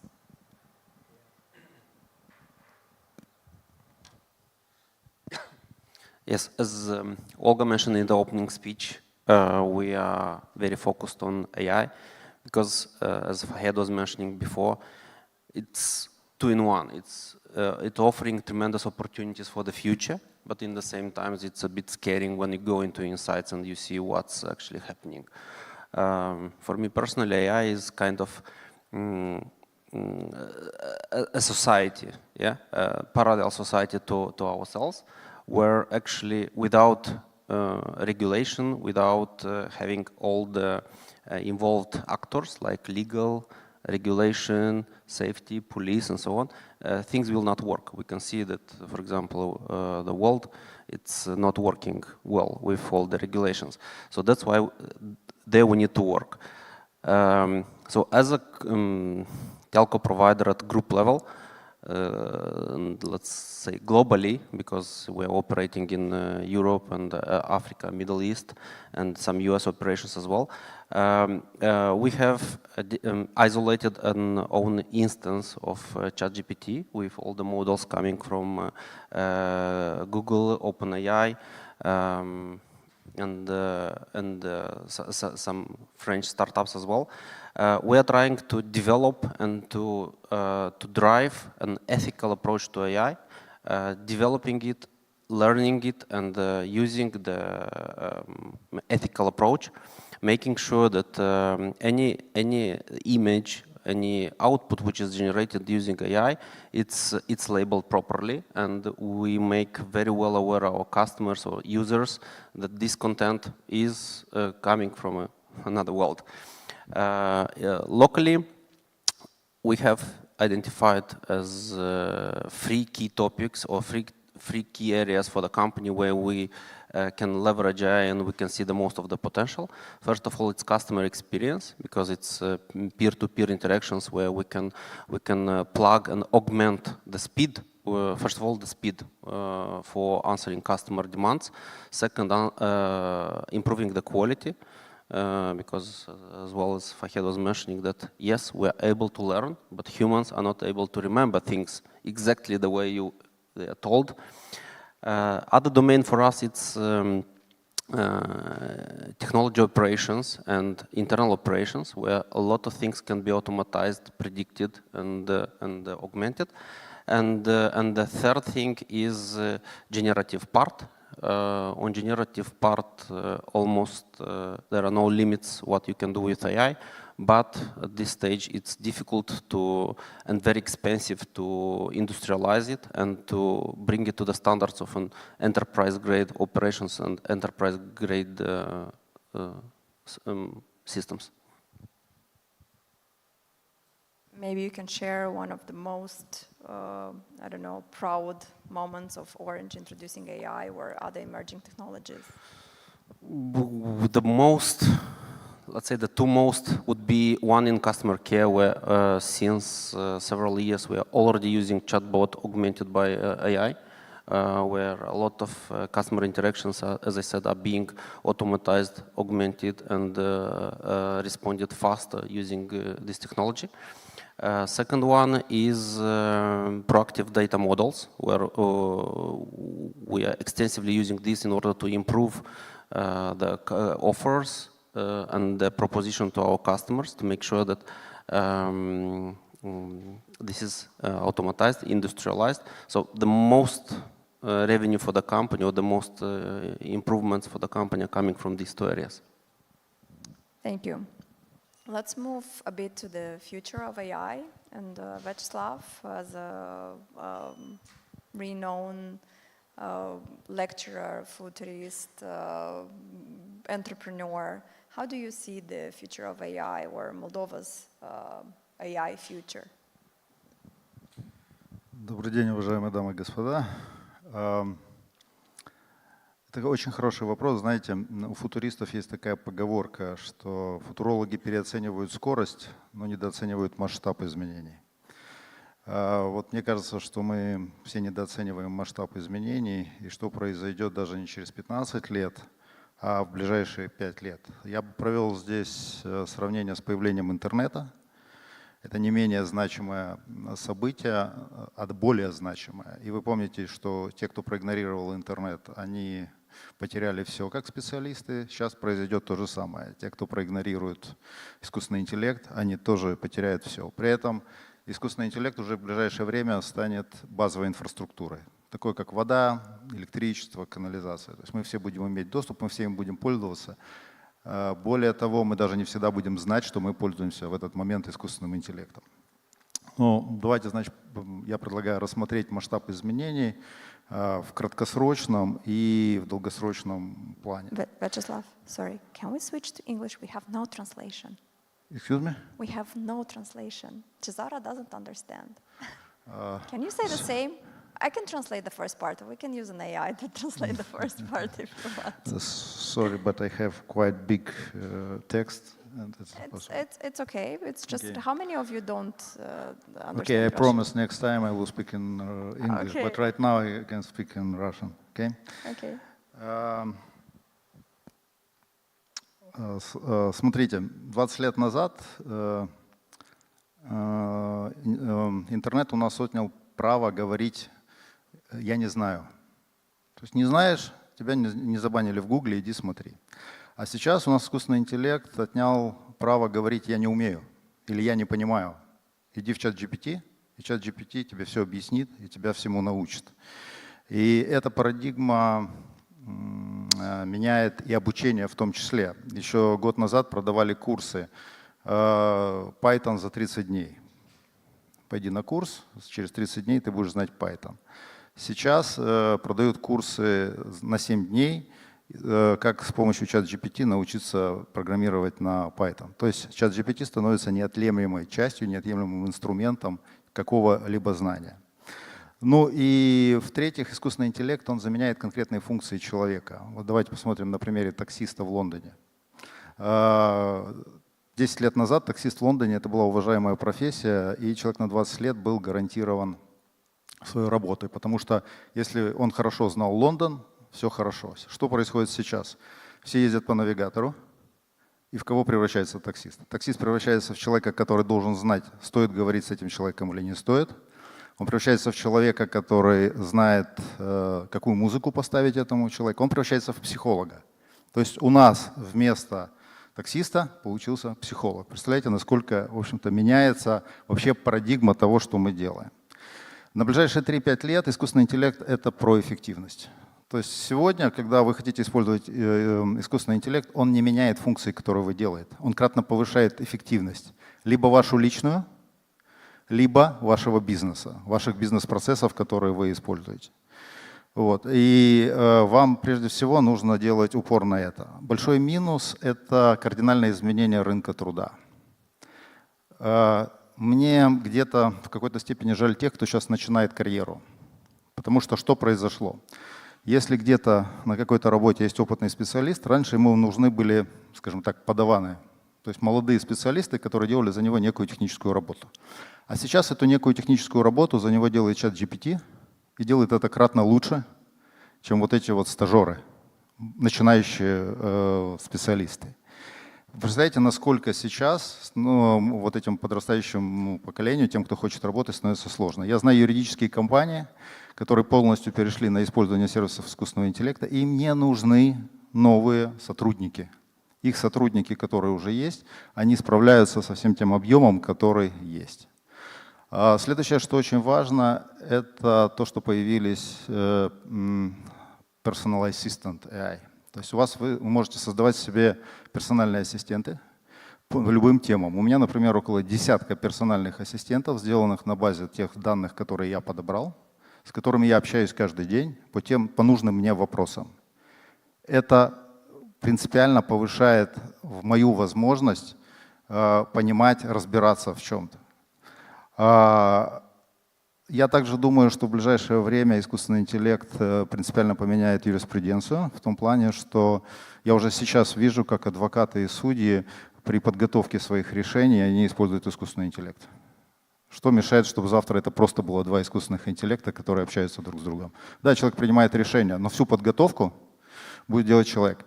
В большинстве стран сотни тысяч и миллионы законов. Какой человек это может хорошо знать? Искусственный интеллект это будет знать принципиально, абсолютно. Ну и чуть-чуть о долгосрочных планах. Я считаю, что следующая такая принципиальная революция, которая произойдет в связи с искусственным интеллектом, это автономные AI-агенты. То есть это что такое? Это тот же ассистент, но которого вы можете сказать что-то сделать. Купить билет, заполнить визу в Соединенные Штаты. Кто заполнял визу в Соединенные Штаты? Знает этот адский ад. Да? Представьте себе агента искусственного интеллекта, который это сделает за вас. Пойдем дальше. Представьте себе, что у вас есть агент, который покупает за вас продукты, но при этом он учитывает состояние вашего здоровья, последние знания в диетологии, состав продуктов и все остальное. И смотрите, это означает, что умрет маркетинг, потому что этому искусственному интеллекту все равно, кто покупает эту еду или кто чистит зубы этой пастой. Он будет покупать то, что необходимо. И это ситуация ближайших, по моим оценкам, 3-5 лет. И ситуация будет просто меняться кардинально. Нас пока спасает только одно, что искусственный интеллект — это не про смыслы. Вот смыслы он пока не создает. Я не знаю, сколько продлится это пока. Я бы очень хотел, чтобы это пока продлилось как минимум по моей жизни. Да, чтобы я не увидел, когда искусственный интеллект будет создавать свои смыслы и к чему это приведет. Но вот это то, что нас ждет на ближайший момент, и готовиться нужно каждому из нас. И последнее, что вы должны запомнить, что вы будете конкурировать не с искусственным интеллектом, а с людьми, которые умеют использовать искусственный интеллект. Поэтому сейчас не разобраться в искусственном интеллекте, не понять, как он может помочь вам, это преступление против самих себя. Поэтому не совершайте этого преступления. Maybe shortly, just to kind of conclude what Vyacheslav has mentioned, he talked about the advantages of using AI And the fact that AI will become as energy and as infrastructure, general infrastructure overall, most probably. The difference will be making people who are using AI versus just AI, so we should not be afraid to use it. And he talked about different personal assistants that he has and that he uses in his daily work, and the fact that it enriches and makes it much easier, the work in his specific environment. Therefore, if we're not trying to use AI and try to understand what AI can do for us, then we most probably will be standing out somewhere. And he's sorry for the people who are choosing careers or are on the way to choose their next career, because AI probably will change the whole thing. So this is very, very in short, some key points I have taken. Vyacheslav, if you want to add, maybe let me know. Let's move forward and back to Cezara. So AI is often seen as both an enabler for economic opportunities, but also as a potential disruptor to traditional jobs. So following what Vyacheslav has mentioned related to the traditional jobs and the fact that those people who are using AI would probably have more advantages in this sense. How does Google view AI's role in shaping the economy? What steps is the company taking to ensure the benefits of AI are accessible to everyone, including those in communities that have traditionally been left behind? So you've mentioned about no one left behind. Maybe you can elaborate a bit more about some programs or initiatives that Google is promoting overall.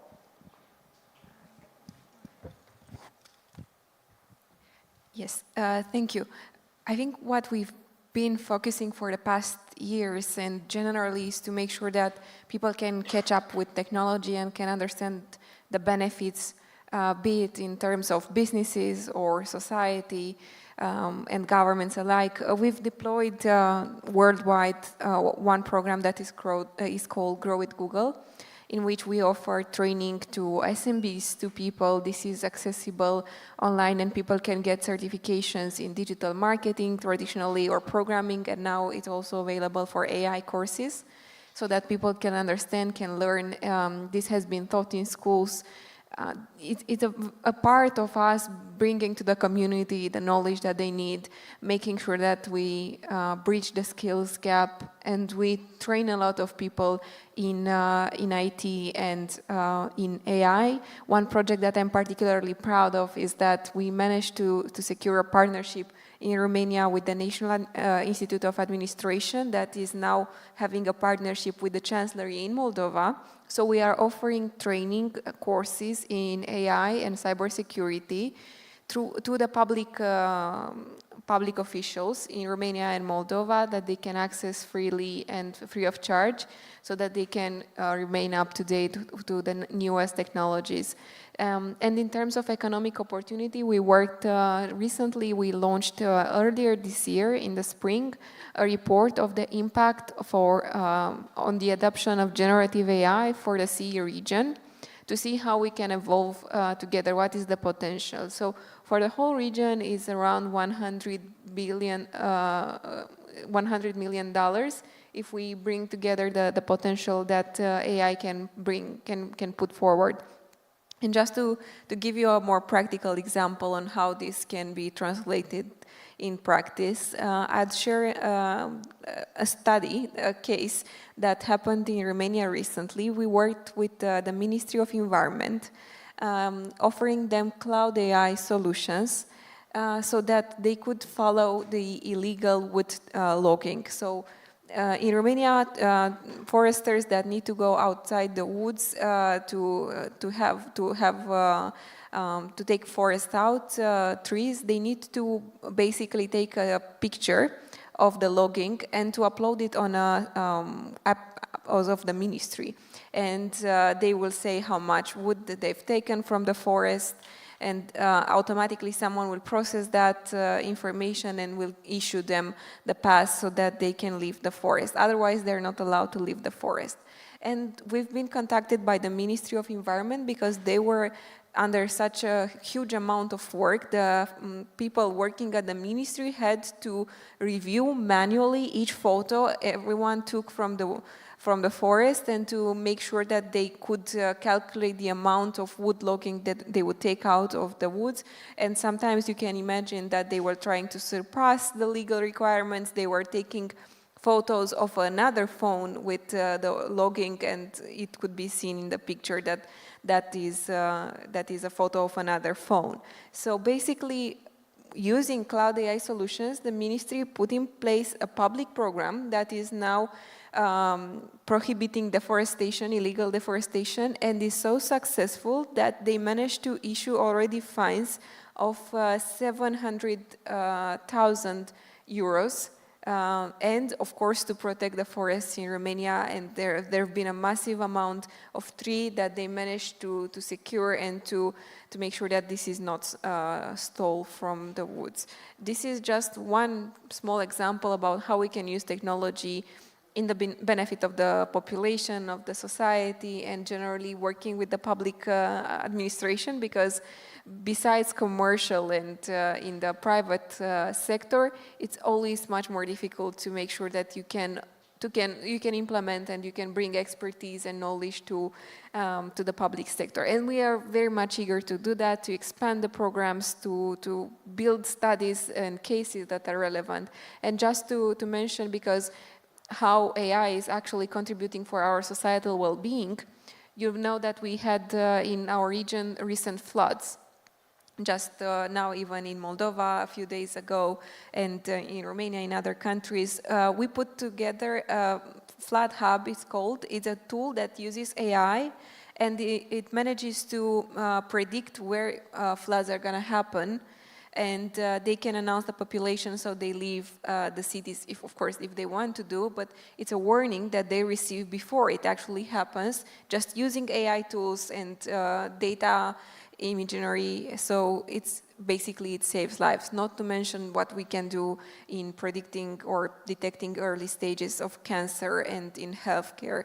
So I think using a macro vision of what AI can do for us is just impressive, and I think it's our role to now understand the capabilities and to make sure that we can achieve them and use them for the societal good. Of course, there are challenges, and that's why we need to understand how it works and to put in place mitigating solutions to make sure that we are not leaving malicious actors to benefit from that and to take advantage of the technology for the unwanted purposes. Thank you. That's really cool examples showing with the floods and with the forestry and that you're doing. And I hope there is much more that can be done also in Moldova, and that the partnership with Google can be extended on many more other things that can be useful for the society and for the community.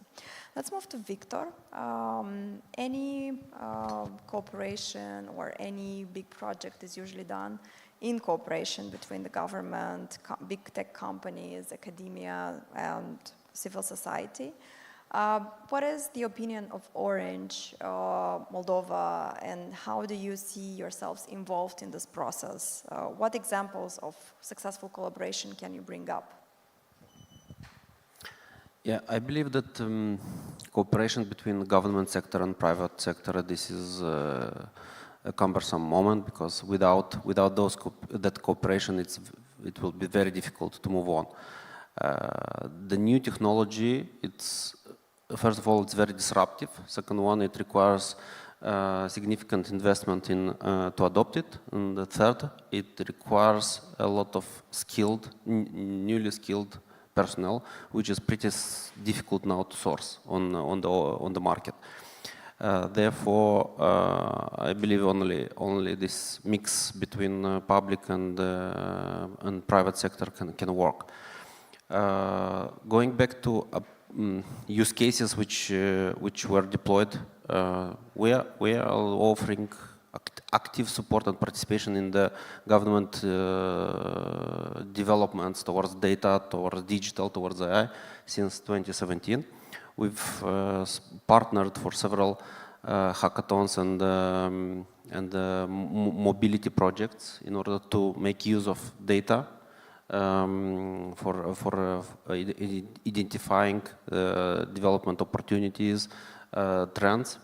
Now, with use of AI, there are no, I cannot point yet successful projects deployed with the government, because mainly, as I said, and as Vyacheslav was mentioning, that today AI is a copilot. So today, mainly everything about AI is about using it as an assistant to the personnel. So any task you can imagine someone is able to do, AI can do it for you, can do it faster, can help you do it.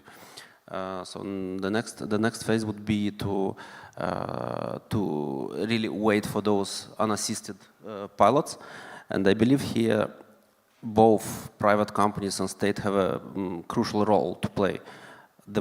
If, let's imagine that ultimate crazy world Vyacheslav described, if everything will be concentrated in one single model, running somewhere in the world, I cannot imagine having world as it is anymore, because there will be no more countries, there will be no more different regulations, there will be no more rules, so everything will be centrally managed. And as Fahed was mentioning in his speech, yeah, the risk of being manipulated, influenced, or biased is very big, and that's why the governments, and here European Union, I believe, is the best example, trying to regulate or at least trying to somehow control this area or to issue, let's say, some guidelines.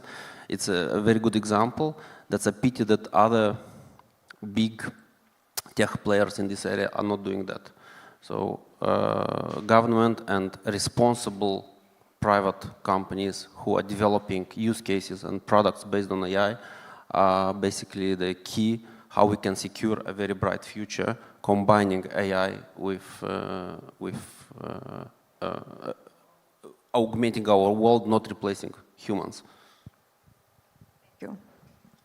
Well said. Thank you. Vyacheslav, you've been involved in fostering innovation ecosystems over the last many years. How important is collaboration between startups, government, civil society in your view? And how do you envision this partnership shaping the future of tech development related to AI or emerging technologies or other in general? Ну, как я сказал, на мой взгляд, AI is a game changer. Он, на мой взгляд, принципиально меняет вот и модели сотрудничества и все остальное. Во-первых, нужно понимать, что наступило время одиночек. То есть уже один человек plus AI может сделать то, что раньше для чего нужна была большая компания. Это очень интересная история. И я считаю, что очень многие государственные функции еще быстрее могут быть отданы на аутсорс для частных компаний. Это очень важный момент. Единственное, что я бы здесь хотел подчеркнуть, и я вот здесь поддержу Виктора касательно дипфейков, возможных проблем с достоверностью в искусственном интеллекте. 2 года назад, если я не ошибаюсь, в Катаре был чемпионат по AI, и они там показывали, как они делали прекрасные сервисы AI по разработке законов. Все было прекрасно, кроме одного, что когда там попытались этими законами воспользоваться европейцы, выяснилось, что по некоторым законам, ну, там, в этом регионе там, насилие над женщиной не является преступлением. Ну и, соответственно, если мы там, пытались, там, чтобы сервисы искусственного интеллекта друг с другом об чем-то обсуждали в судебной отрасли, то, естественно, с точки зрения европейских норм это оказалось совершенно ненормальным. Вот. И сейчас мы, к сожалению, плохо понимаем, на каких данных учатся те или иные сервисы искусственного интеллекта. И каждое государство, вот, на мой взгляд, должно взять на себя очень важную ответственность. Это обучение базовых моделей AI, на которых потом бизнес или стартапы могут делать свои решения. Но вот этот базовый датасет, качественный датасет, на основании которого все остальное будет работать, на мой взгляд, это зона ответственности государства, и потому что бизнес может это просто не потянуть. Я бы так ответил. Thank you. Let's go back to Victor. I have one more question that I missed.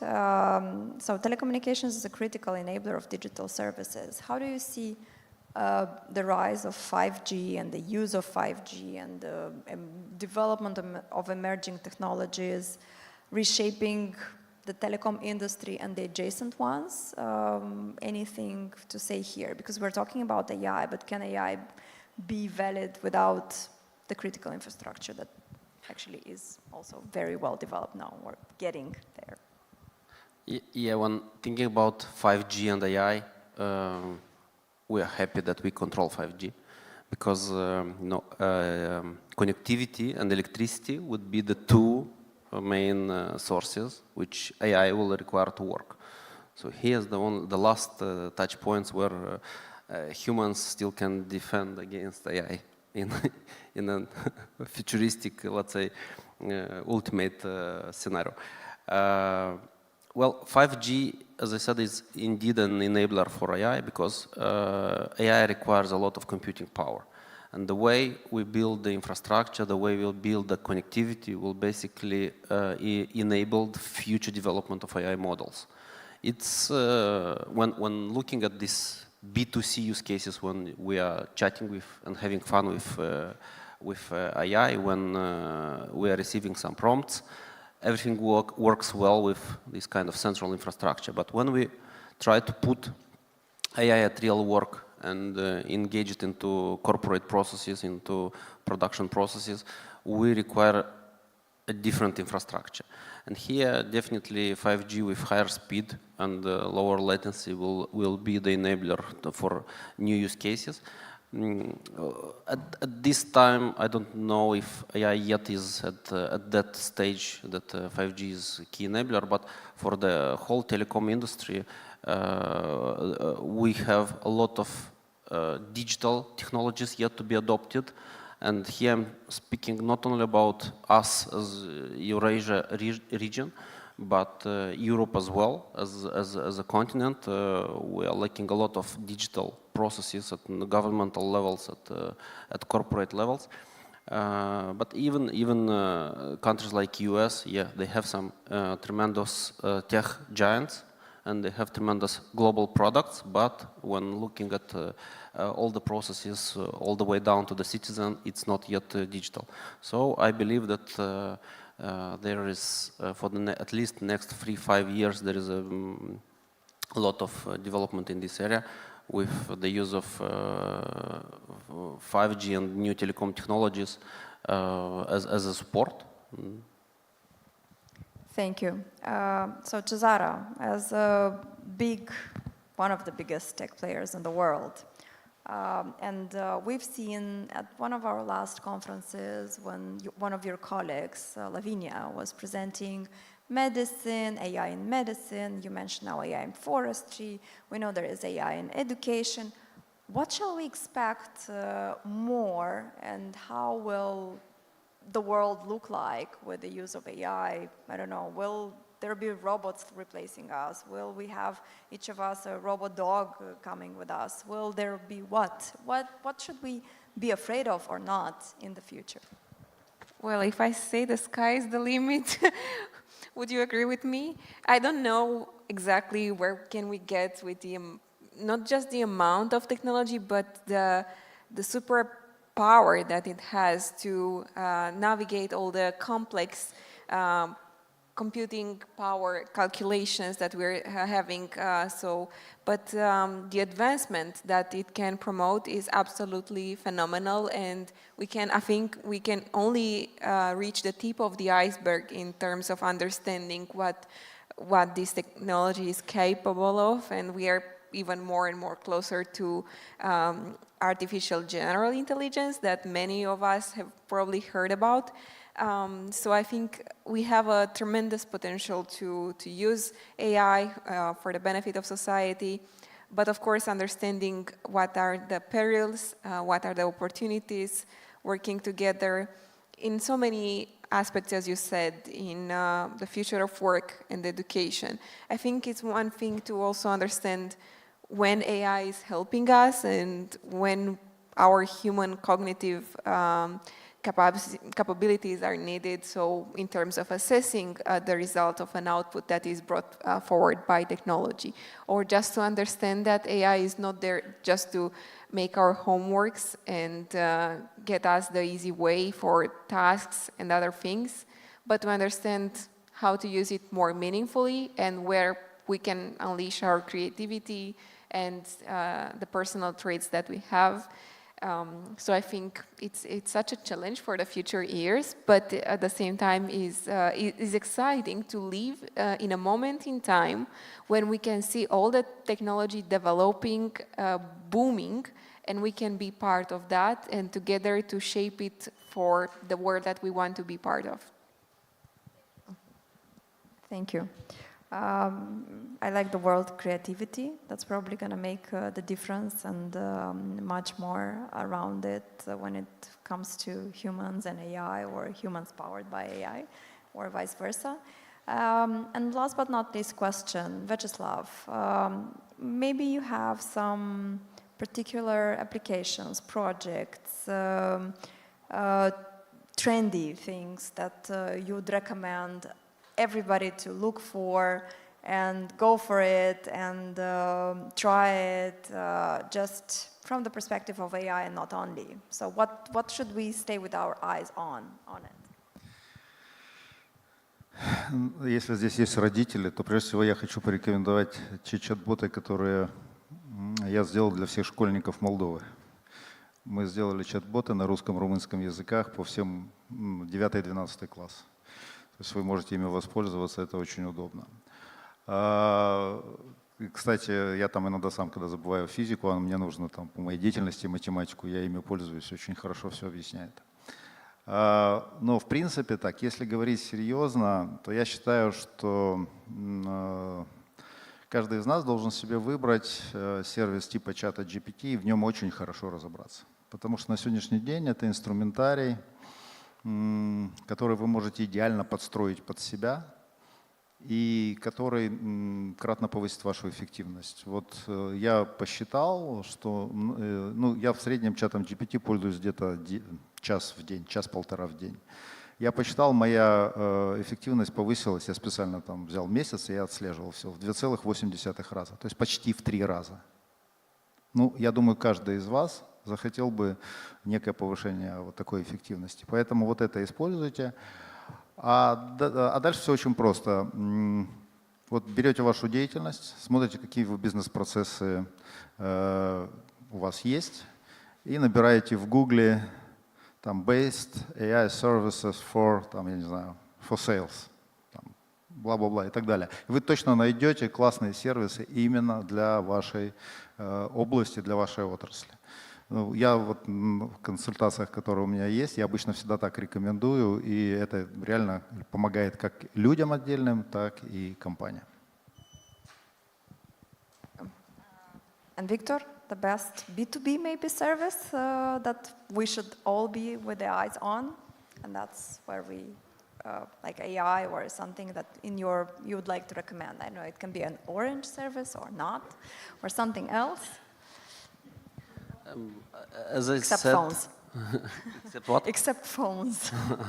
No, as I said, today AI is a conversational P2P copilot. Developing B2B services, this is the most difficult task today. And even large giants like Orange and other telecom operators, they're still struggling how they can generate value from using AI and at large scale. And because indeed, copilots. You can see twice improvement of the efficiency, but at the end of the day, when employee is coming and asking for a double increase of salary, it's quite difficult to answer that and to respond to this demand. Therefore, it's a sensitive area. We are offering a lot of consultancy and IT digitalization projects, let's say, or company digitalization projects for B2B customers, where we can augment the process or the business processes using chatbot, AI, voice bots, because today people very often confuse AI with all the digital technologies. There are a lot of other digital technologies which are more appropriate, more suitable for specific use cases, rather than jumping into AI and just being able to label your process or label your product that it's AI-driven, AI-enabled, AI-powered. That's not the point. And sometimes I'm really impressed with that. If you open LinkedIn, all the companies are 100% digital, 100% AI company. But when you go into financials of the company, you are not able to see the impact of the AI in the P&L of the company. So this is a message to be taken into account today. And on this note, I hope we kind of drove through the global trends provided by Google, Cezara Panait, Head of Government Affairs and Public Policy in Google Romania, Bulgaria and Moldova, Victor Sagaidac, Chief Information and Data Officer at Orange Moldova, and Vyacheslav Kunev, member of ATIC Board and entrepreneur, serial entrepreneur, and startups founder. So let's give a round of applause for our cool panelists. I haven't heard that. I think we're like 5 minutes early, but I guess if we have 5 minutes more for the lunch and networking, you will not mind. We are back here at 16:00, 4 p.m. To have the next session on BPOs, and then a next one on the role of international donors in digitalization. And then we'll continue with the Summit Up event at 6 o'clock in the evening. So hopefully you stay with us till the end. Thank you.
guests and speakers. So we continue our day with a wonderful panel which focuses on global resilience and innovation in business services and exploring local and international trends. It's one panel that is organized by ABSL Moldova, one of the partners today. And I would like to welcome on stage Olga Levitskaya, Executive Director of ABSL Moldova, as the moderator. Olga, you have the floor to invite all our speakers. So from now on, Olga is your guest, is your host. Thank you.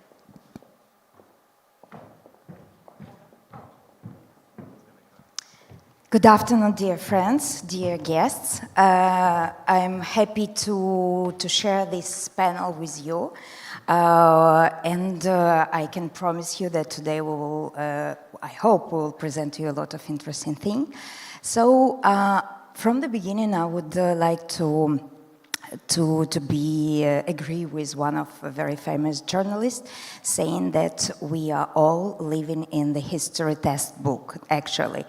And I am sure that everyone is asking the question a lot of how about Moldova, how a small country can bring through the very long historical period when Moldova was considered by a more powerful and more bigger country like a subordinate one, how we can change it and how we can start the progressive, dynamic, digital and just happy development. So another how we can stop and protect our population from brain drain, and we know that Moldova was suffering a lot about this problem. So how we can stop it and protect our population, and how we can propose an alternative to our population instead of the low specialized job all over the world, and missing, when our population is missing the children growing up. So we can say you that all of this how will be covered in the end of our panel. And so ABSL has a lot of smart idea to share with you. What we will do right now and right here, and very concrete way. So first of all, very concrete way of doing. The second one is all ABSL resets is applicable right here and right now without expecting and waiting the bright future coming. So in actual situation with actual economical, political, all over the stuff, we have actual. And I hope that in the end of our panel, it will be obvious that we can do it. Yes, Moldova, yes, we can. So thank you. And now I am happy to present my brilliant colleagues. And first of all, I would like to invite at our stage Lilia Sinchuk-Engelen, the Honorary President of ABSL Moldova.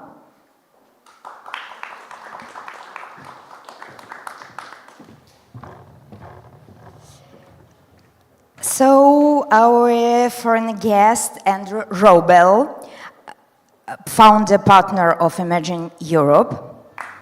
Thank you, Andrew, being with us today.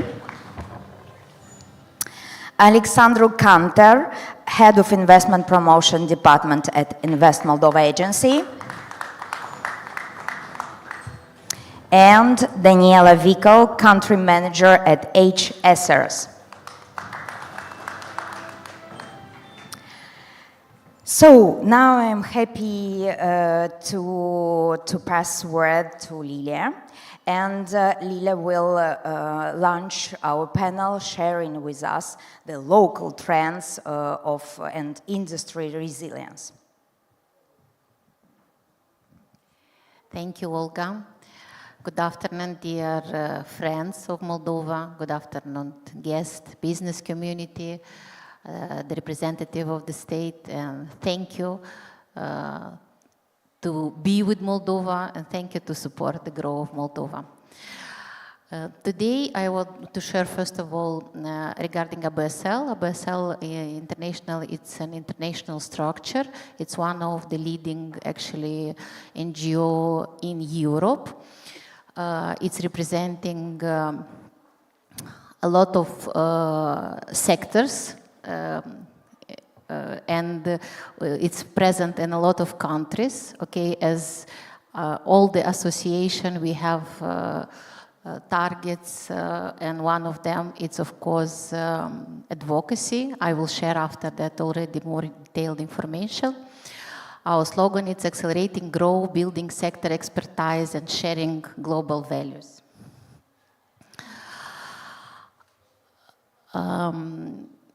Regarding the sectors that ABSL International is representing is actually IT, administration, research and development, finance, marketing, supply chain operation, HR, operation services, procurement, custom services, outsourcing, and a lot of other services that actually can be done remotely or outsourced.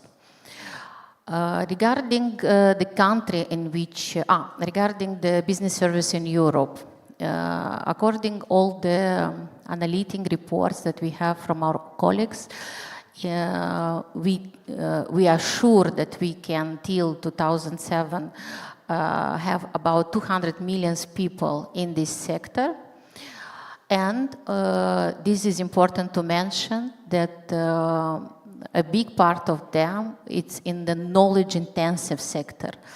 Not only IT, because ABSL actually in Moldova, it's not representing the IT area, but we are extremely proud of everything that this sector did in Moldova and about the success story of Moldova, and we are supporting this very much.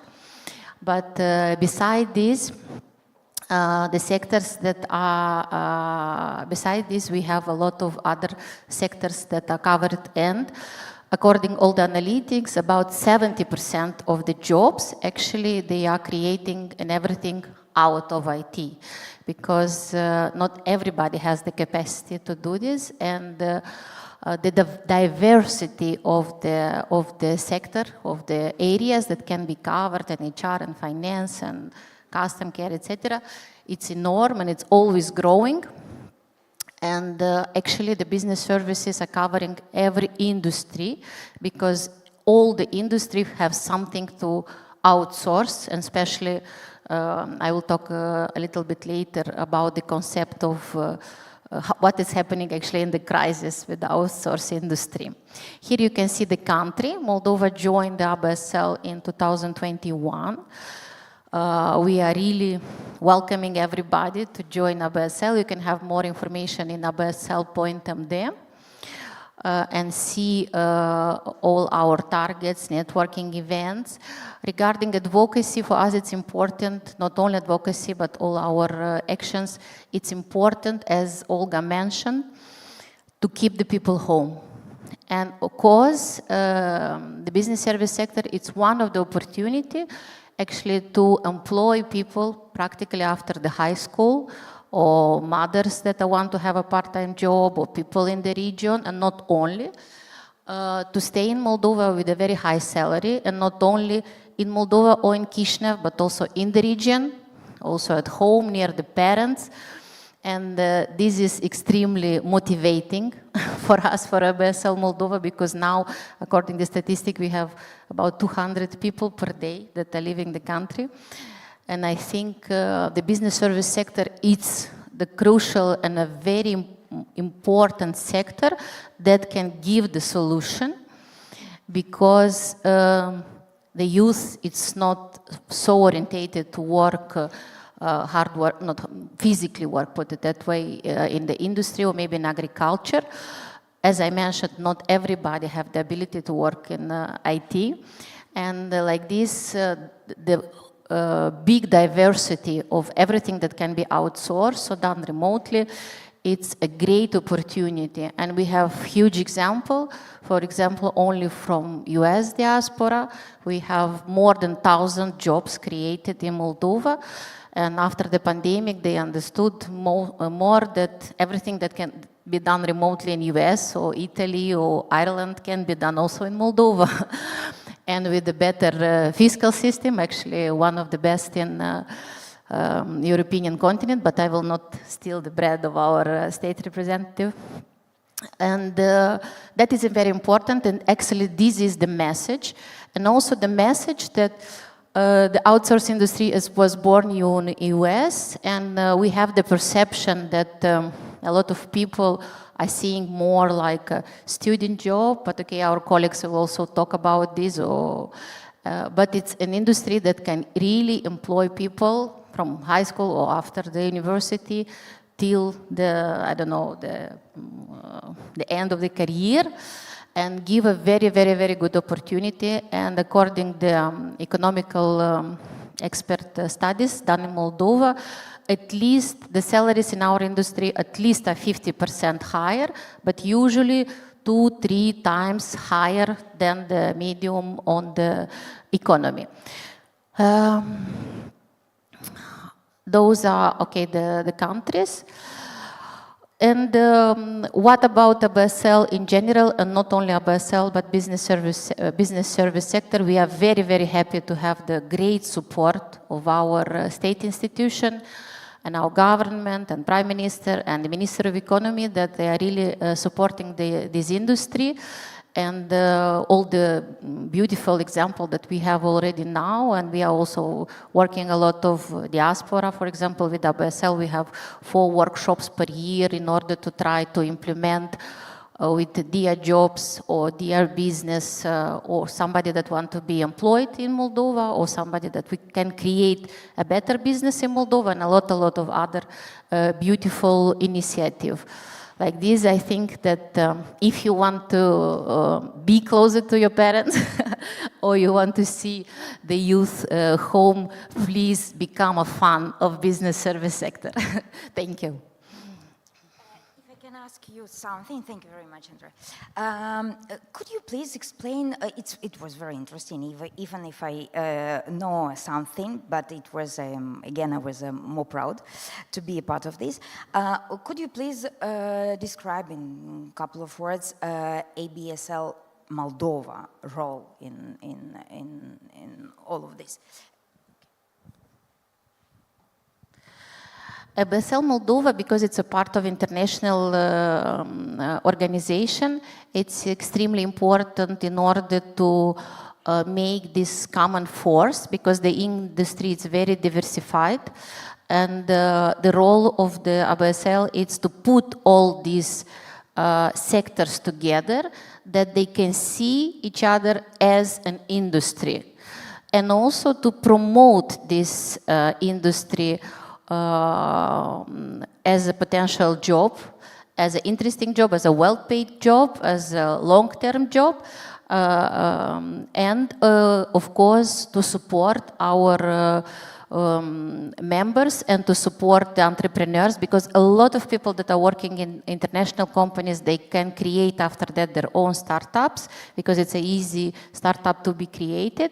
And we have a lot of members in our associations that are actually small entrepreneurs working for exports and paying the taxes home. And because of that, ABSL role is actually to put all this industry together and to embrace the expertise of the ABSL international community, of the ABSL family, because alone it's much more difficult to do it when you have such a strong family behind you. Thank you very much. And just if I can, again, one question more. Why business services sector? I know, and it's enough well shared, that business services sector is considered like one of the most resilient one. So if you could explain why, per your opinion, it's like... I will try to do it short, you know, because every crisis, as somebody mentioned already from previous speaker, we have pandemic, after that we have energy crisis, after that we have in the region military crisis, we have crisis become already a normality, unfortunately, but every crisis, it's a problem and it's an opportunity. And everything that can be outsourced usually is growing in the crisis because people, companies, they are trying to focus on their main core activity and they try to outsource everything that can be done remotely, and especially after the pandemic. Even in US it was normal and all of European, especially about the pandemic, they realized that a lot of stuff can be done remotely. And because of that, the more crises we have, the more job we have, in short. So we can be very rich finally with all the crises we have. If the industry is rich, the people are they are rich, and the country is rich, and the people are really happy and home. That is our main main target, main purpose. Put it that way. Thank you very much, Velina. Pleasure. So now we will continue, and Andrew Robel, founding partner of Emergency Europe, we will explore with Andrew the international trends and innovation in business services sector. Thank you very much, and it's great to be here, and I have to ask you to give yourself a round of applause for staying up with us until 4 p.m. So thank you so much, and this round of applause is really useful here. Now, I want to echo some of the things that have been said already about the crisis and how crisis actually, helps develop the sector. And if we look at this year, the value of the outsourcing sector or global business services sector, whichever name we will apply here, is roughly $300 billion US, and it is projected that in 2032 it is going to be almost 14 trillion US dollars. So we see how this outsourcing, just like Lilia said, is developing in the times of crisis. And the interesting thing is that when we had the crisis, and I'm talking about COVID and all the other disruptions on the way, the sector was growing roughly by 10 to 15% per annum. So it is really a sector that has great potential. Now, when we look at emerging Europe briefly, what I am going to share in a moment is things that I hear from those who want to open a delivery center somewhere in Central and Eastern Europe, and those governments that want to create an environment that is really what investors are looking for. But I think one comment that I need to make before I do that is that we oftentimes forget that those investors, those who come to countries like Moldova, are not really the beneficiaries of what is being provided. It is actually the end clients, those who outsource or those who work, who partner with the companies that come to countries like Moldova. So we need to remember about that, because it's essential for the government, for the ecosystem, to be ready to accommodate these companies, because they will report back to their clients. So some of the things that we hear that are related to what is needed and how the sector is changing globally. If we speak to a new investor, for example, currently I had a call with a company from the UK that is looking to set up a delivery center somewhere in Central and Eastern Europe in cybersecurity. That's the sort of area that they are particularly interested in. The cybersecurity aspect is obviously essential, because they need to understand if they can deliver these services from that place. But apart from that, what is really key is the talent. And that's what I want to focus a bit more. And that talent is not only now, but in fact, it is even more important to see how available and how skilled the talent will be going forward. So investing in education now, and Lilia mentioned that sometimes the sector is perceived as a repetitive, easy job, but it is far from that. In fact, it is highly specialized very often. And we're also, sometimes we're talking about business process outsourcing, BPO, but we are also talking about knowledge process outsourcing or knowledge transfer, and so on and so on. So this is way more complicated than most of us would think. So some of the things that are related to talent.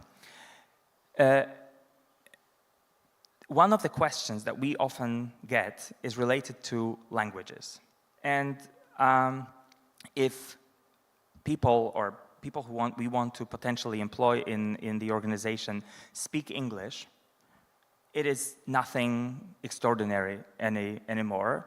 It is something really required, and everybody should do that. If we're talking about language skills, we're talking about German, perhaps. We're talking about French. We're talking about Italian sometimes. So I see German being the language that we are asked about the most, I would say. So preparing the population, the young cohort of potential employees to speak German is something really important. Earlier, Fahed was talking about AI, and I think skills like AI, or working with AI, additionally reinvention and soft skills, these are skills that are often looked for. What I mean by reinvention, if we think about probably my parents' career, they had roughly 2 jobs throughout their career. Now they're both retired. When we're talking about ourselves, or maybe not so much about myself, I'm getting close to 50, so my career is about to end sooner than later. But probably the people who are entering the labor market right now, they will change their career several times, and being able to reinvent themselves, being able to use the soft skills. We're talking about emotional intelligence. There's way more intelligences that we can talk about, political intelligence as well. And these skills are also needed oftentimes by people who want to find employees in the sector.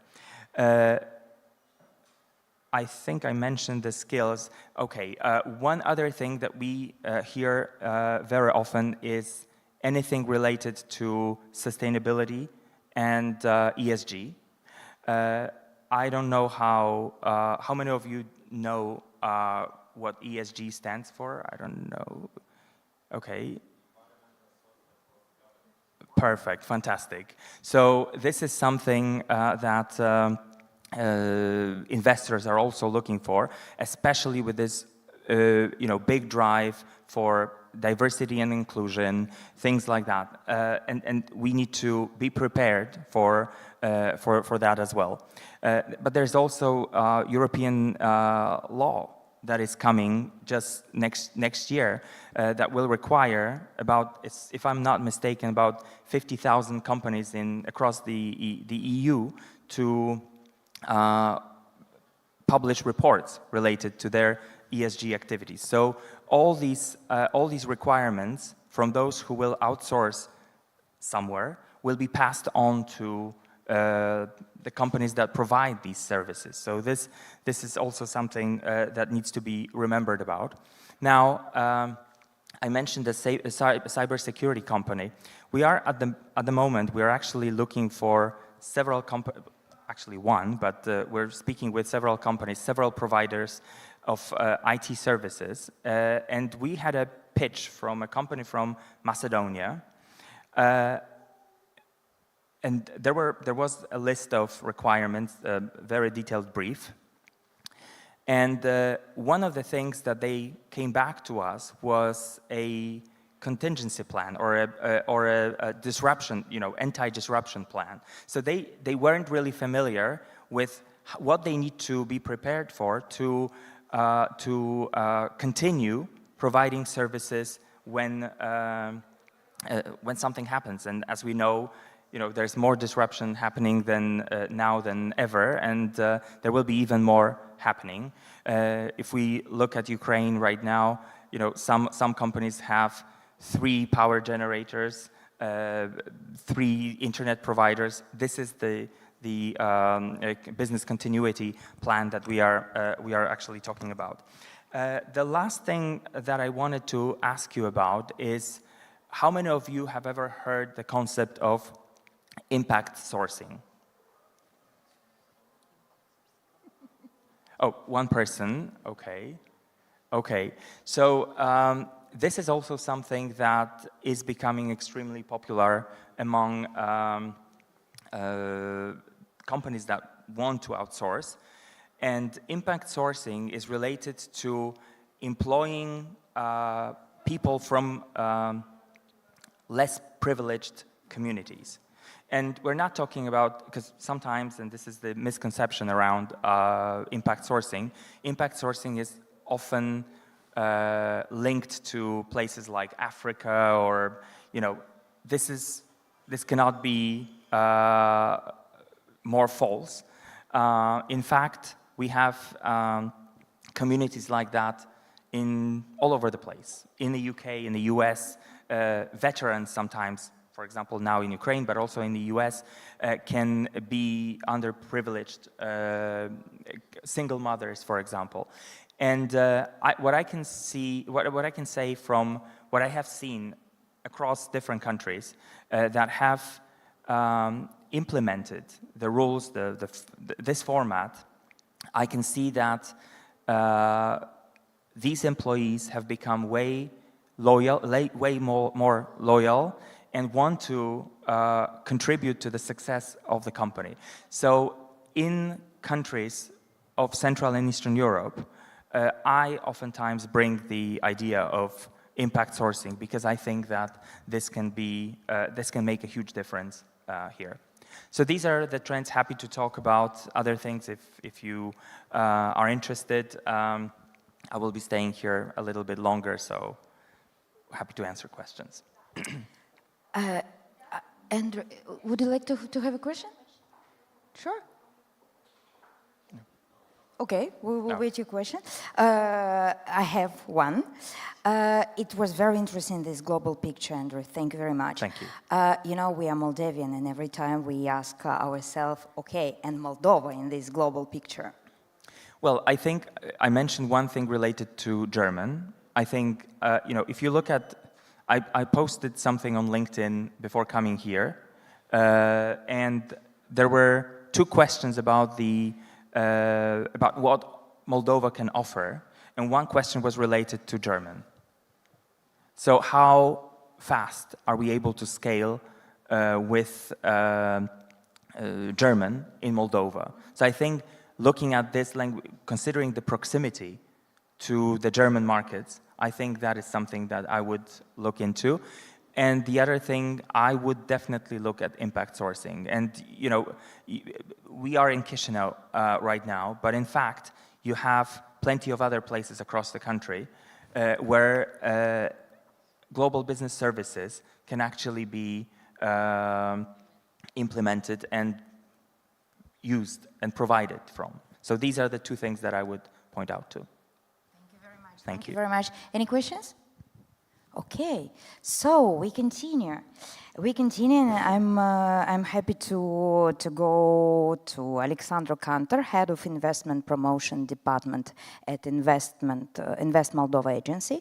And Alexandru will share with us the item about dynamic of Moldavian BSS development and our country competitive advantages. Yes, Andrew, thank you very much. Can you hear me now? Yes. Good afternoon, and thank you very much for your... it's here.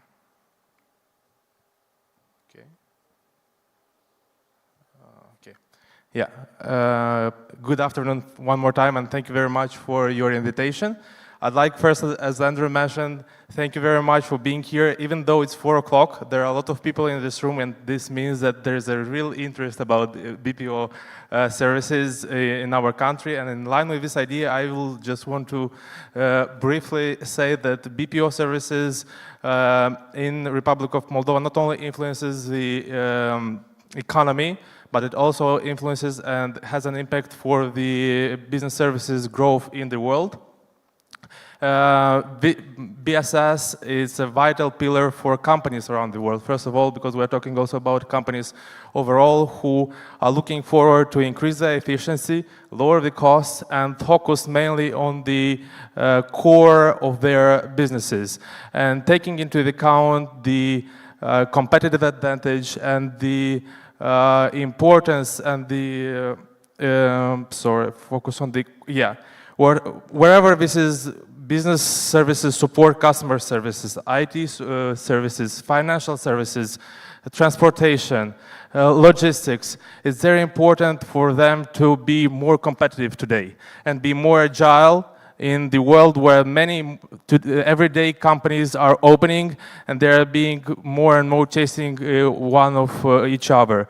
And in this line of idea, I just wanted to present you some key facts regarding Moldova, because business services, it's important for Moldova not only for the economic growth, but also for the job creation, for the skills development, either it's IT sector or it's customer services, and also for the diversification of the economy, not only concentration on the classic types of jobs, but also IT BPO. We had, for 2023, we have $246 million in the BPO sector, which is 31.5% increase comparing to the 2022. And if we see the graph comparing to 2020, we have doubled the amount of investments in BPO services. For the Q1 of 2024, we have 8% increase. Also, the second graph and the pie chart, basically, it shows that 42% of the services in the exports in our country are services. This includes not only BPO, but IT services, logistics, travel, because we're talking about travel and what this means. These are the our services for international companies for selling tickets. And yeah, I know we agreed for a question, but I just wanted to talk also about the competitive advantage of doing BSS in Moldova. As Andrew mentioned, most of them are also applicable for Republic of Moldova. It's regarding highly educated and multilingual labor force. It's very important because even though many of us think that BSS you can come today, work for or have a training for 1-2 months and be a specialist in BCC, this includes critical thinking.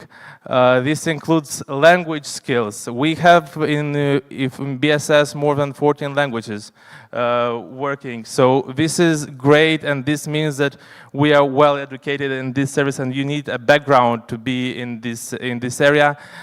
We also, the second one is advantage and reliable ICT infrastructure and openness for the government to support the sector. I have the next one, but they are in line with this idea with 7% flat tax in the MITP sector.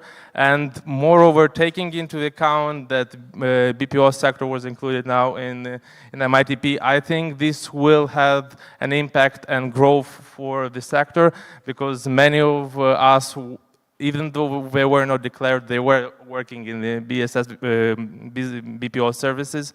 I know personally people who now, after the BPO was included in MITP, they're eager just to go register and have the 7% flat tax. We have the proximity in both businesses and culture from the European market. And Andrew said, we have 2-3 hour difference from the European market, but it's not only European, it's also US market, which is a huge part of the BPO services. And here also I would like to point out the eager of our citizens, of our students to work hard, even if it's night shift, taking into the consideration the difference of the time.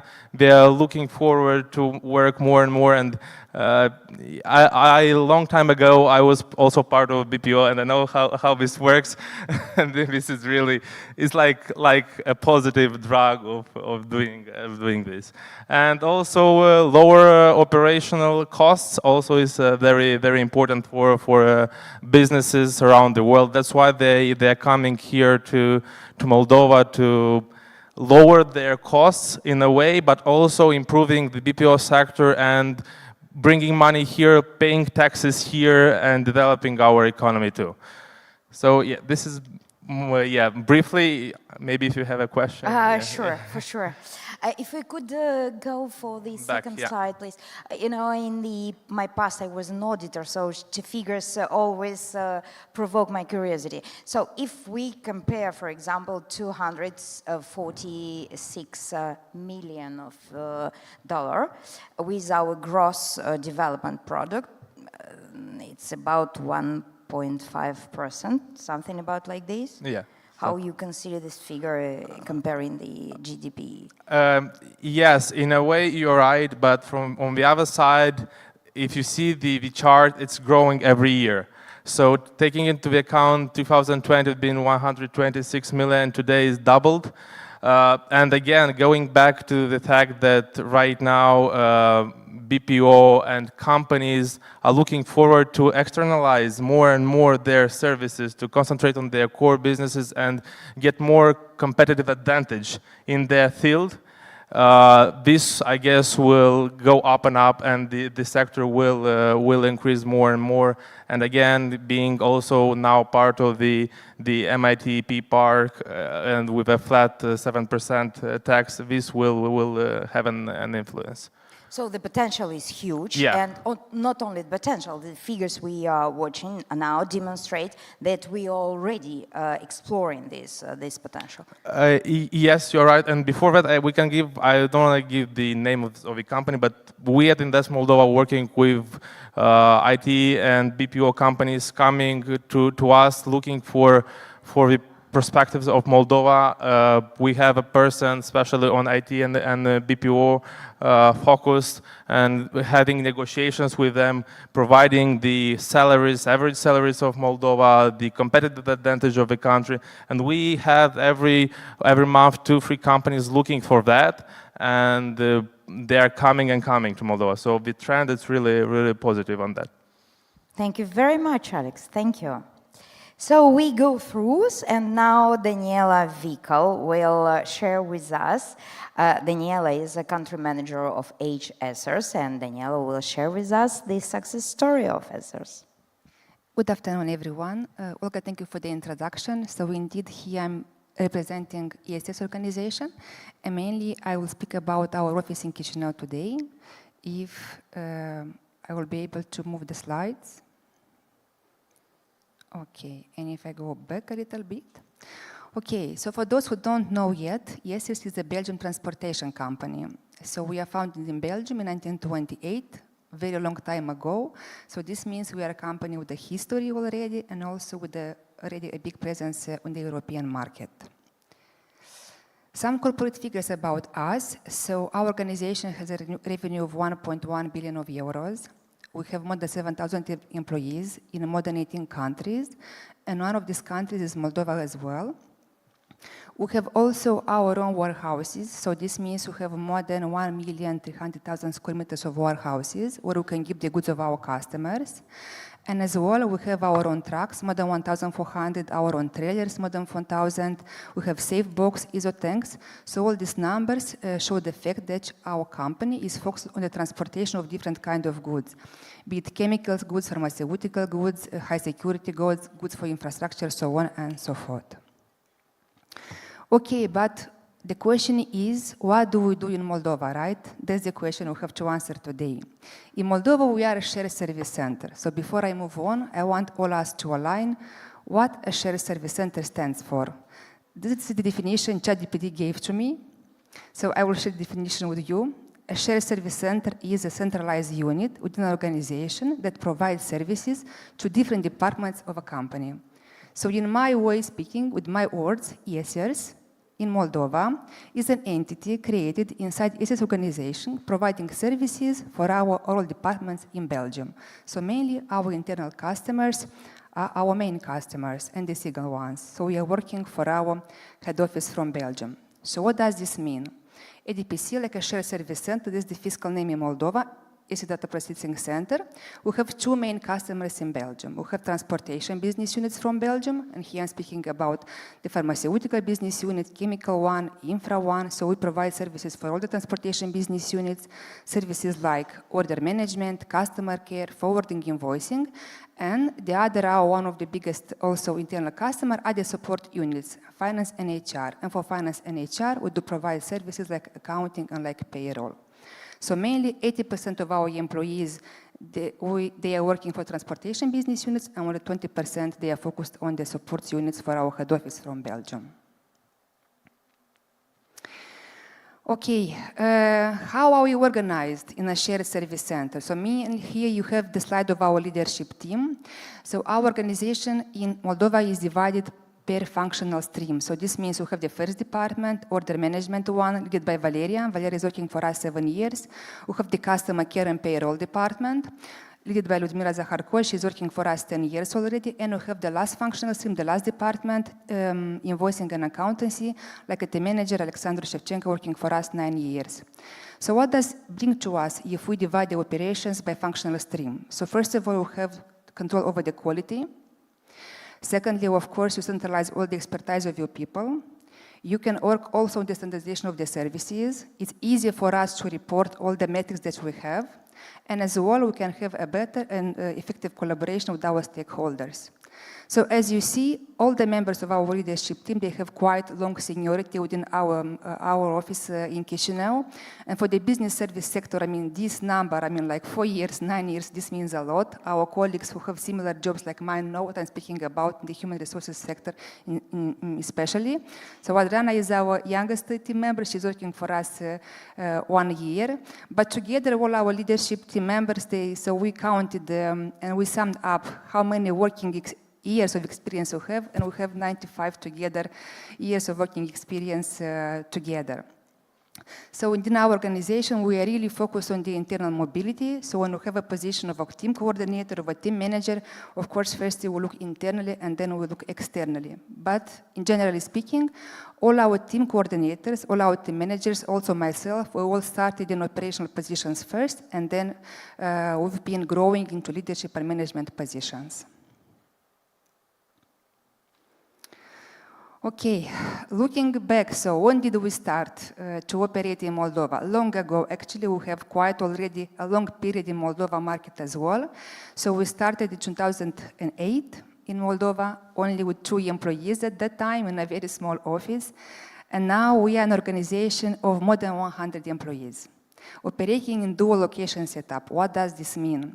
Andrew mentioned something about contingency. So investors ask about contingency plan because we have a lot of crises and interruptions later on, and it's true.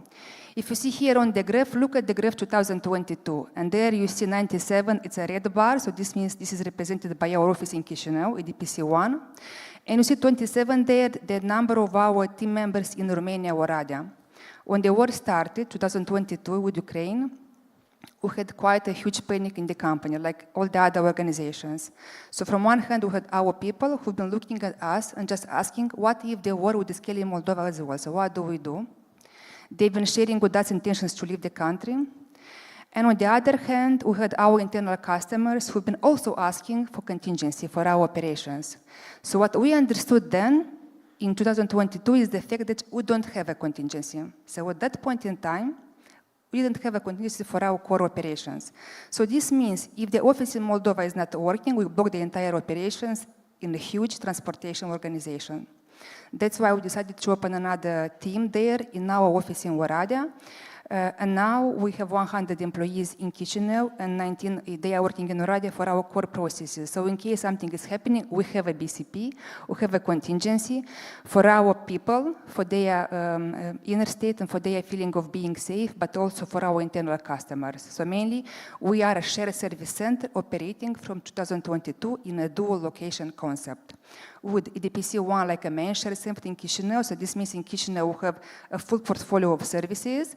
The management team, the leadership team is in Chisinau, while the team in Oradea will have there only the core processes, the contingency, and this team is also reporting to our leadership team in Chisinau. And we are working like one virtual team. I know nobody likes numbers, especially at 4 o'clock, almost 5. Nevertheless, I will try to be very short. So I try to put numbers without graphs. At least maybe this way I can catch your attention a little bit. So here you have the numbers of our shared service center for last year. So we have the first department, order management, and we created manually more than 4,000 of orders. I know it sounds easy, order management, but believe me, it's not. Once you create an order, especially for pharmaceutical industry, you understand how difficult it is, because an order can take up to 20 minutes, one order should be inserted in the system.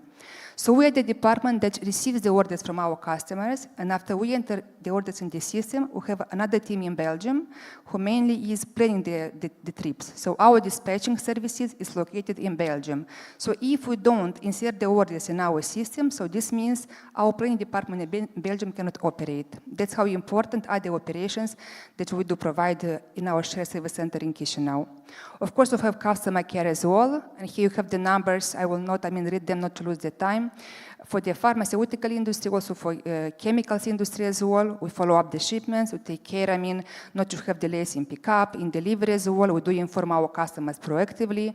Also, we follow up all our trucks. So all our trucks, of course, they have a computer on their board. So we follow all the actions of our drivers. If we see a delay, of course, again, we have to inform the customers, to speak with the drivers. Invoicing and accountancy, the ones who take care, if we transport the goods, they have to invoice, our customers. So we invoiced last year, more than 572,000 of orders, and payroll drivers. The transportation company drivers, they are the ones, who move the truck, metaphorically speaking. So that's why also we checked more than 8,000 of drivers' activities last year. So mainly we checked the activities, and then our HR department from Belgium makes a last check, and then our drivers can receive their salaries. So all this, all together, they had also a big impact on our mission. So mission, you know the question, so raison d'etre. So why do we exist? That's the mission statement of an organization.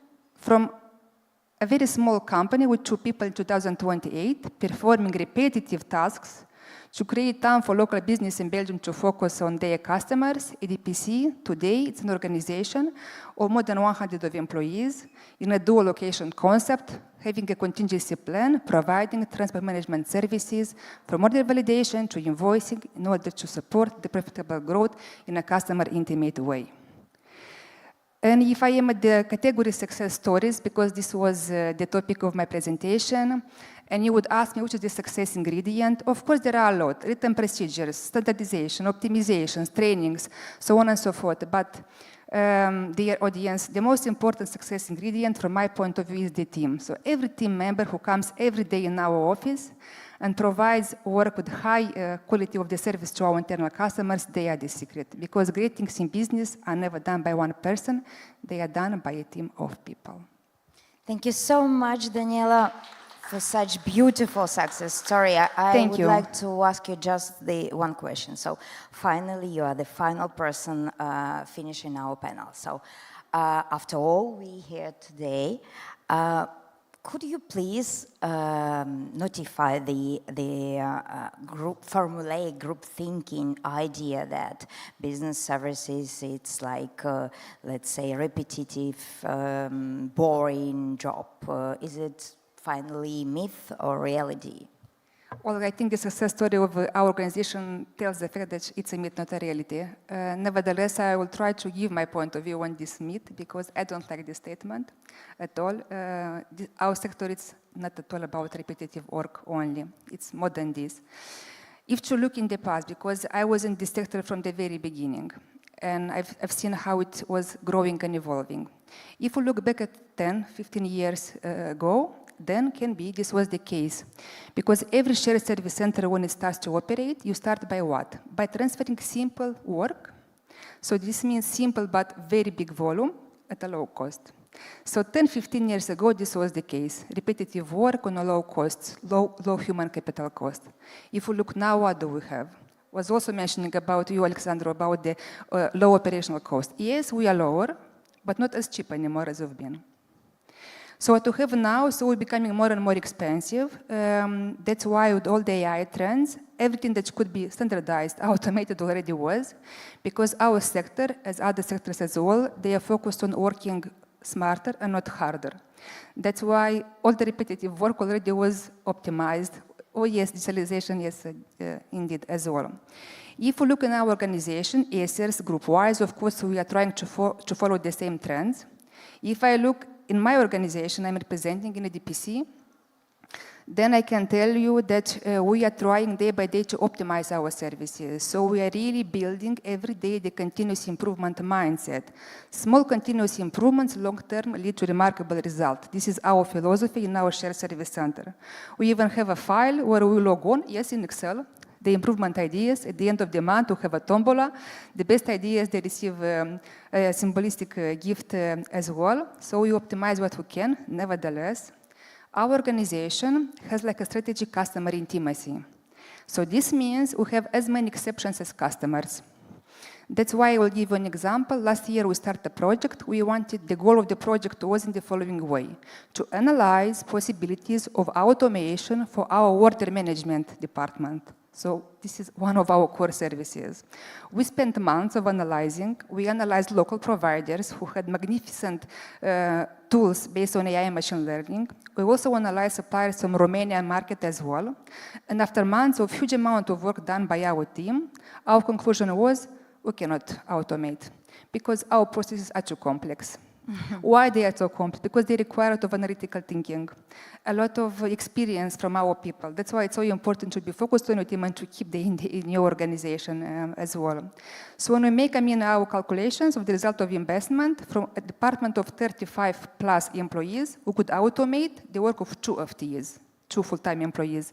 Of course, we close the project. You cannot start a project to automate the work of 2 FTEs out of a department of more than 35 employees. So it's not at all a repetitive job, at all. It's more than this. It's a sector with a huge potential where you can start to work like a student indeed, because also education was mentioned here. It's correct, but also the sector where you can build a career. And I think with the graph of my leadership team, we proved this. So our people come students, but now, they have families and they work for us for years already.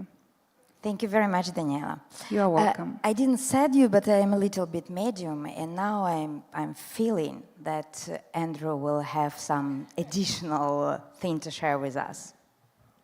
Just a final thought to build on what Daniela just said about the skills. So we can see that these analytical skills are here.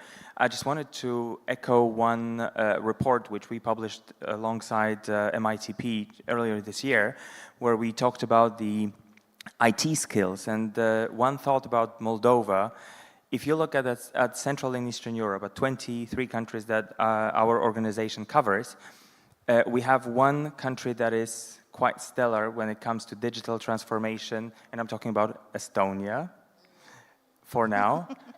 Now, if we look at the share of IT specialists employed in the economy, Moldova is only second to Estonia now.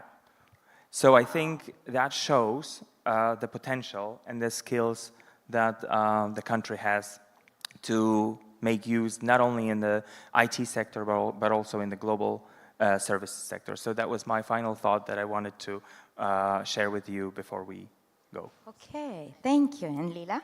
Yeah, thank you very much for everybody. We already pretty close to close the panel. My thing is listening to all the speakers before. I'm very proud actually about ESER's success story. And as you see, only 19 people are in Romania and 100 in Moldova, and even all of them, they had the choice, they stayed in Moldova. And we have also different figures about productivity, cost, and that, and it's shocking that the numbers from Moldova are much, much better. Okay. And regarding the, I want to close with a small remark. You know, the motto of European Union is united in diversity. And this is, I think, the motto also of ABSL, because when we see that the services beside IT are 3 times bigger already in Moldova, and how diverse they are, because we have 4 generations working in the same company. It makes age diversity. We have gender diversity. We have diversity about the activities, because it's really, really, really, really diverse. And that will be my, I think, my message. Let's be united in diversity, also in business service sector. Thank you very much, Lila. And I would like to say that, unfortunately, we have not enough time now, but we are here, and if somebody of you would like to be a part of our association, you are welcome. You can find all our social work, social pages and whatever. So we will be happy to talk with you, to share with you our experience, and we hope to be useful for you. That's why we are existing and we are working. Thank you very much. And now I would like to propose you to applaud to my brilliant colleagues. So Lila Sinchuk and Gelen, thank you very much. Andrew Robel, thank you. Alexandru Kanter and Daniela Vikal. Thank you so much. Thank you.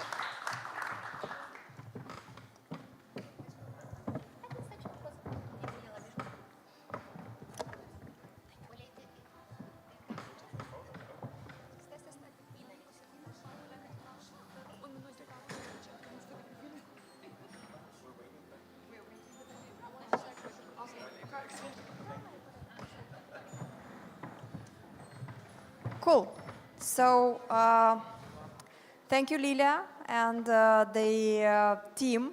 That was quite cool to bring all these people. It was quite insightful, I would say. So hope you all think the same. We are coming to our last panel, but not least, which is the digital transformation in Eurasia, the role of international donors, that will be moderated by our colleague Irina Buzu, who is AI advisor within the Ministry of Economy and Digitalization, and she will present the other guest speakers. And please stay tuned, don't leave. We will have this panel, and then we will go to the Summit Up event. So Irina, you have the floor. Hi, everyone. I'm very happy to be here with you today, and I think the rest of us who have still managed to stay up until almost 5 o'clock are the real champions of this event. So, not to take too much of your time, the panel that I am moderating today is meant to kind of focus on everything that has been discussed throughout the first day and to address how the international donors and partners are helping us as a region and as a sector to develop our digital transformation journey as part of the economic growth journey per se. So in recent years, all of us are aware that our region, of which Moldova is part of, has gone through a digital transformation shift. And that has happened not only because there is a lot of innovation and technology that is being embedded into this journey, but also because technology has been acknowledged as a key driver for economic growth. And for this, we have to thank all the stakeholders who are involved in this process, beginning with the industry that brings the talent and the incredible people, the government who supports the projects, and the international donors and partners, without whom this entire journey would have been so much more difficult to achieve. And without further ado, I would like to welcome on stage a brilliant lineup of panelists that we have today. Maria Claudia Pachon, Senior Digital Development Specialist with the World Bank. Please join us on stage. Thank you. Dumitru Buhai, Analyst, Advisor for Small Businesses Program within the EBRD. Hi. We also have with us today Thomas Alvoteg, Deputy Head of Cooperation at the Embassy of Sweden. as well as Galina Chikanchi, country officer for Moldova at IFC. And we'll have William Trigg join us a little later on today. Thank you very much for... Oh, sorry, I thought you were... Please, join us on stage, sorry. Okay,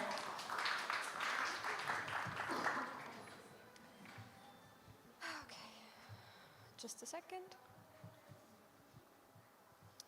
So, as we started to kind of give a brief intro into this panel, we are aware and incredibly grateful as a country, but also as a region, to have so many international donors and partners who are supporting our most innovative projects and experiences. And in this sense, I think from the perspective especially of the Ministry of Economic Development and Digitalization, donors are one of the key drivers behind all the emergent agendas that the ministry is trying to drive.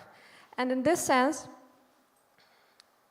the USAID has been one of the, I'm really proud to say, one of the, I guess, the closest partners that we've had so far on the digital transformation agenda, but also you've helped us build the digital transformation agenda as part of the larger economic growth one. So my first question would go to William in this sense, and what would you say are the USAID's priorities for digital transformation, but also, again, circling back to the economic growth agenda and sustainability for the upcoming year and the foreseeable future?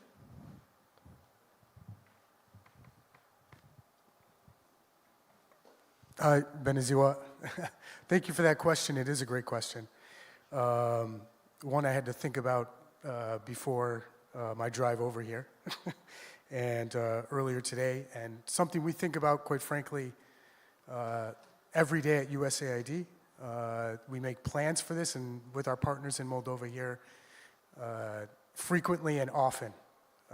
So I don't think it comes as any surprise to anyone sitting in this room or up on this panel that there are 5 or 6 areas where the digital transformation, where the particular areas we work in are going to be important. They're important now, and they will be important for this next coming year and for a few more years to come, actually. Spaces where we work, I'll just give you 3 or 4 because I know I don't have a lot of time, but digital governance, cybersecurity, trade and logistics, and financial inclusion. There's other areas, digital skills and private sector collaboration, but I won't dig into those too much. So digital governance, we have to ask ourselves, what does like the rest of the EU look like? And I say rest of the EU because Moldova will be in the EU. Some people say 2030, I'm much more positive on that, so maybe before. So you have to think about what does that look like in the EU as well. So what we wanted to do is support e-governance systems in digital identity solutions, but also data management practices. We think this is an important area right now. Of course, this will be important well into the future. On cybersecurity, I think this goes without saying. There are elections that are coming up. There are malevolent actors, actors that do not want the systems to work here in Moldova very well. Sometimes they just want to give people a hard time to make their choice of what is the EU much harder, than it was in previous years. So on cybersecurity, we are strengthening Moldova's cybersecurity framework and data protection through initiatives like teaming up with the government here in CyberCore, the CyberCore Institute, but also partnerships, private partnerships, bringing Google and using that type of massive entity and the resources it has to bear into Moldova. Now, we do have a small grants program already that we teamed up with Google on, but they are here, they're on the ground, and they're working in this area as well. On trade and logistics, those efforts will include optimizing the borders and streamlining those processes at the border. We know that Moldova has now become a linchpin in that trade between the EU, other countries, and Ukraine, which is so essential for Ukraine to stay on its legs and kind of make this good fight that they have right now and protecting the kind of the eastern flank of what is Europe. So how are we doing that? It's in border queuing systems, or BQSs. That will be a place that right now currently you see our commitments in, but also in the future, and that's in order to help Moldova better integrate into the European market. And then last, I'll just say financial inclusion. I have a lot more here, but I don't want to bore anybody, and Thomas is already looking at me upset, so give time to everybody. On financial inclusion, we're working heavily with the National Bank of Moldova and private companies. That's just to enhance the financial systems, promote transparency there, and it's also to introduce instant payment solutions to boost transaction efficiency. You've already seen some of this, a lot of these types of things that are happening already. Some of the openings have actually been very much in this room when we're talking about financial transactions and new programs, new apps that have been brought to bear that are gonna help Moldova and its interaction with its EU partners. I'll stop there. Thank you very much for that question. Thank you so much, and thank you also for highlighting the European integration agenda, as we, all the stakeholders, and with the support of our donors and partners, are really building this huge journey towards European integration. And one of the core principles of European integration, but also one of the highlights of all the projects that have been supported by World Bank, are sustainable development goals and transparency. So in key with this, Maria, I would like to ask, could you share a bit, what are the World Bank's priorities in the IT and digital space when it comes to supporting the governments in Eurasia, but also in Moldova? And how do these initiatives align with sustainable development and transparency in governance?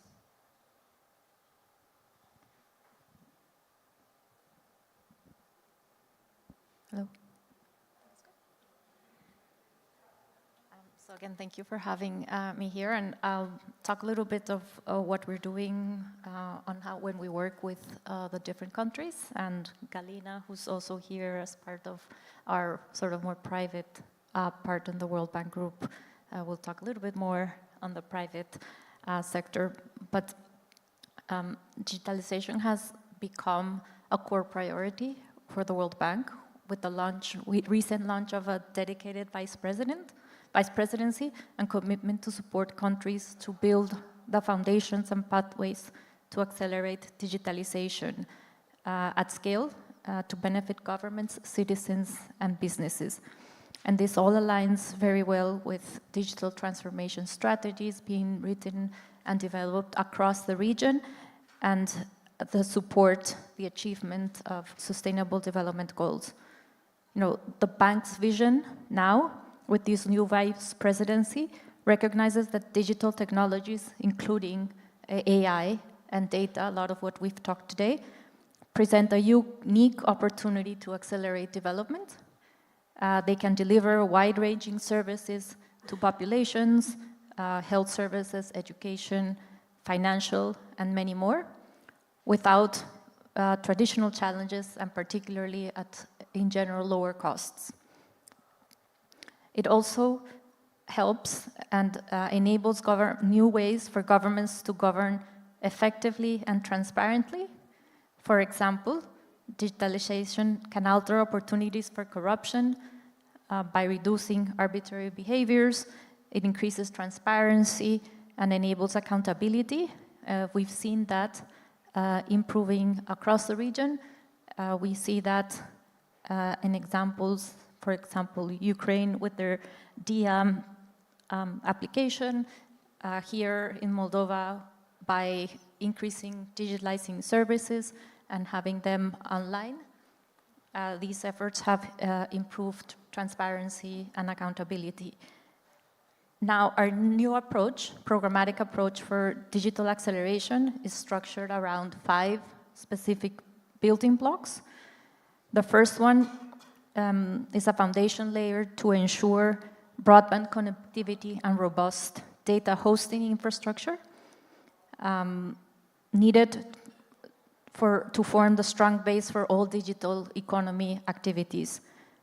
The bank has been working across the region and across the globe in innovative approaches to extend the middle mile and last mile broadband connectivity so that countries can fill gaps between rural areas and hard-to-reach communities and bridge the digital divide.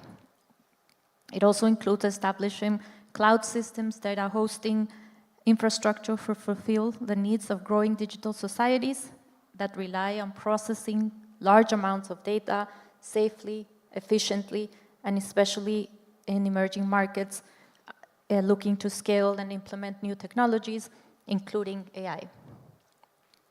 Secondly, we are enabling the catalysts and accelerators to enhance the digital economy through establishing digital public infrastructure, including digital ID systems, expanding digital ID coverage, creating greater data exchange modalities, building secure and widely used digital payment systems. An important aspect of this pillar, and has been already mentioned by our colleague from USAID, is making sure that we have the appropriate safeguards, a strong data governance, and cybersecurity, all of which improve transparency and trust. The third layer facilitates investments in the use of high-impact digital services, and I mentioned a couple of cases across health, education, etc., and that leverage kind of the foundational elements. And finally, and we've discussed today here on a number of occasions, we're supporting countries to develop the needed digital skills to fulfill the jobs of the future, improving digital skills both at basic literacy and advanced skills as necessary steps to across the public sector, private sector, and the citizens to be able to really have the benefits of digitalization, to have equal opportunities, to improve the uptake of digital services, and ensure we are providing the growing ICT sector with the appropriate skilled workforce. And just to close also, for us in particular in the Eurasia region, it's important what you were just mentioning in terms of the alignment with the EU and with the goal of joining the EU in the near future. I'm an optimist also, so I will go for a 2030 goal, but also helping the countries align with regional harmonization to make sure that cross-border data flows, etc. And I'll leave it right now here. Thank you very much for highlighting two of the core components that we have also been focusing on. So one is data as the component that underpins anything related to digital transformation. So as long as you have in place a robust enough data governance ecosystem and you have the safeguards there in place, you can also parallelly focus on developing the skills of the people. So if you have the robust data and robust skill force, and you can really build an ecosystem that is going to last and that is going to be adaptable and future-proof.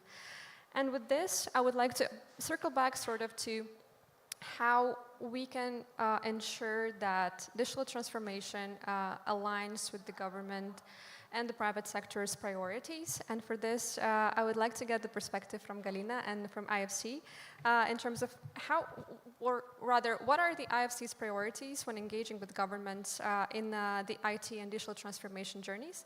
And how does the IFC cover the, or basically enable governments to foster a conducive environment for economic and digital growth?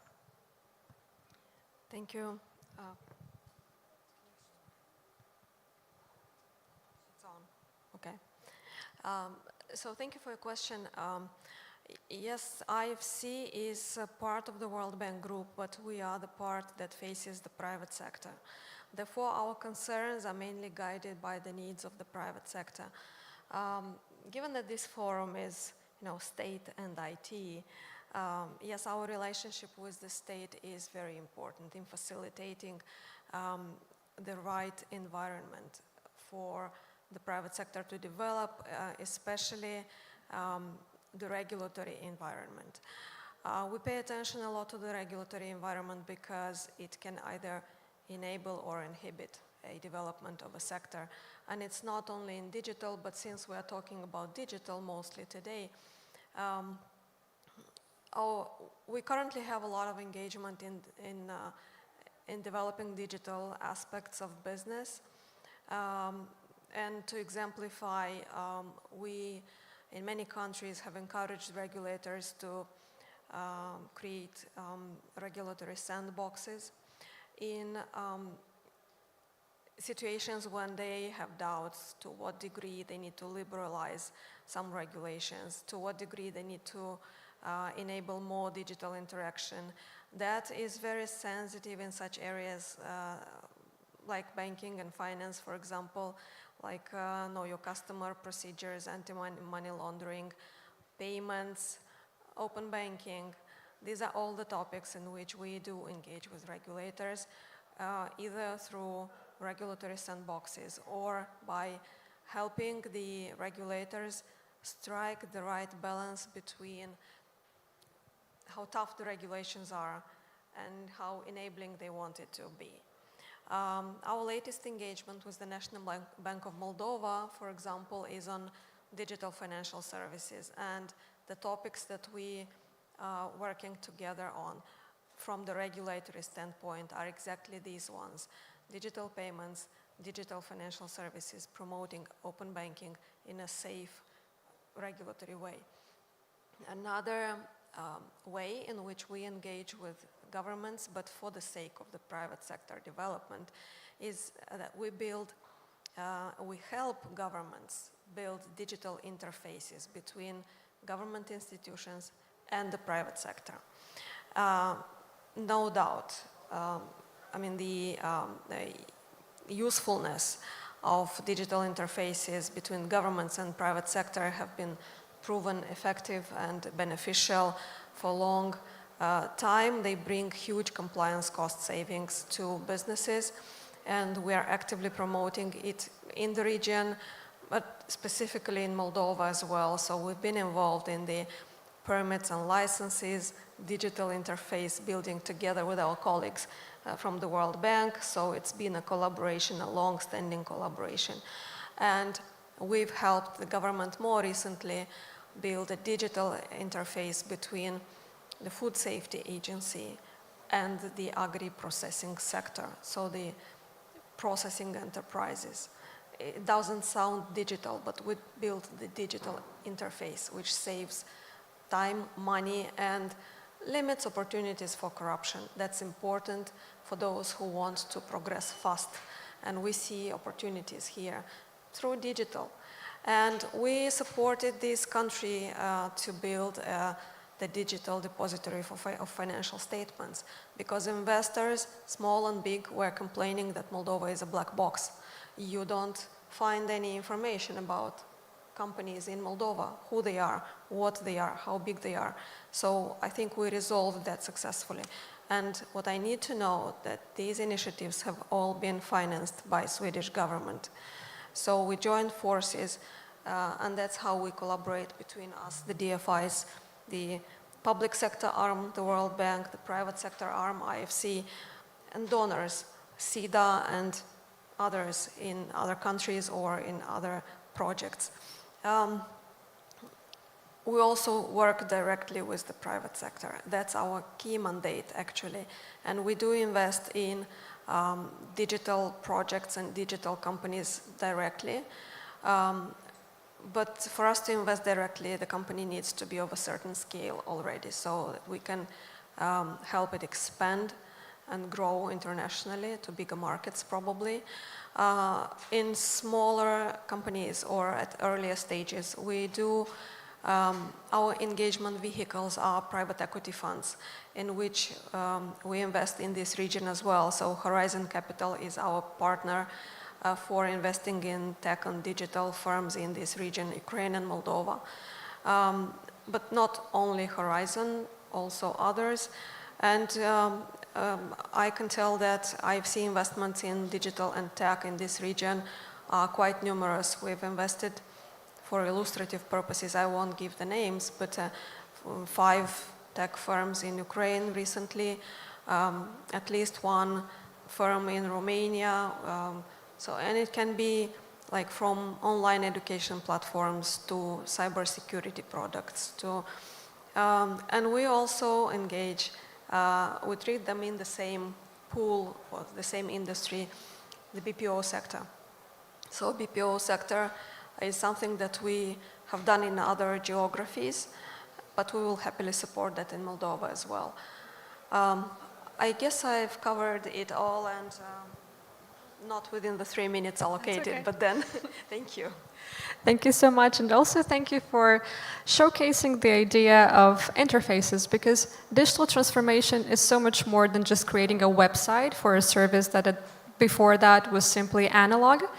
It's about changing the entire process behind a specific service. It's about skilling the people. It's about building awareness. It's about building cooperation. So what you guys have done so far is just showing that this is possible, specifically through collaboration. And because digital transformation is such a complex process that has both a bunch of opportunities, but also a lot of bottlenecks, and there's a lot of risks associated. We do know that Sweden is one of the drivers behind digital transformation in Europe. And I was wondering, Thomas, if you could share a bit on what are the examples that we can use from the experience of Sweden, and which of those could be perhaps replicated, or at least which of those could inspire the region and Moldova specifically. Thank you. Yeah, thank you. First of all, it's very good to be back at TechWorld. My very first visit, the first day in Moldova, was in April 2017, I think 2 or 3 weeks after TechWorld was inaugurated. And it's quite impressive, the journey that both TechWorld and Moldova has done since then in the IT sector. So it's really, yeah. So the question is if you still have something to learn. I know that you've been talking about AI today. So actually I checked ChatGPT, what they say about Sweden in terms of what we have done right. And I think it's fairly accurate, actually, what I was planning to say anyhow.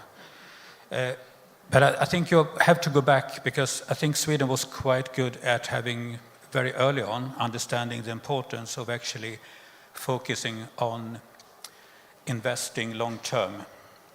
I mean, I think we have to go back to the Middle Ages of IT. If you remember, when a mobile phone was like a shoebox in size. And you could, if you were lucky, you could send a text. That was about it. So anyhow, I mean, that time there was heavy investment by the state, by municipalities, and actually rolling out broadband to as much as we could to every corner of the country. So I think that made it possible for business all over the country, not only the capital, to start actually using digital tools very early on. And I checked the figures, and nowadays, I mean, 83% of the households in Sweden has actually access to broadband. Of course, nowadays, maybe mobile data traffic is more important, and I also saw that 90% of the households today have access to 5G as well. So that's, when you talk about the ability to make a business everywhere in the country, we can do that. So it has been about a very strategic getting focus in terms of infrastructure investment, partnership between public funding and private sector, and also quite early on about talent and skills. When I was at university, at the Technology University in Stockholm, suddenly there was an idea to start some sort of innovation center together with Ericsson and other companies in Kista. And we didn't understand why. Why on earth? Why waste money on these sort of fluffy things? But well, there were people that understood better than me in that time. And actually, that actually was a very important part, to put this kind of innovation center and really good contact between private sector and the universities, and actually what skills are needed. Another thing that maybe not as so obvious, I think also about trust.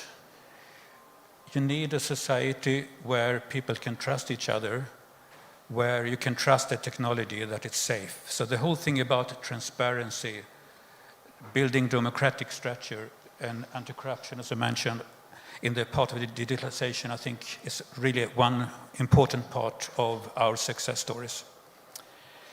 And then what Moldova can learn about that. The fact is, I mean, the collaboration we had, of course, with IFC and particularly with USAID, since, well, you started far earlier than us here in Moldova, but we jumped on the train in 2015, 16, I think.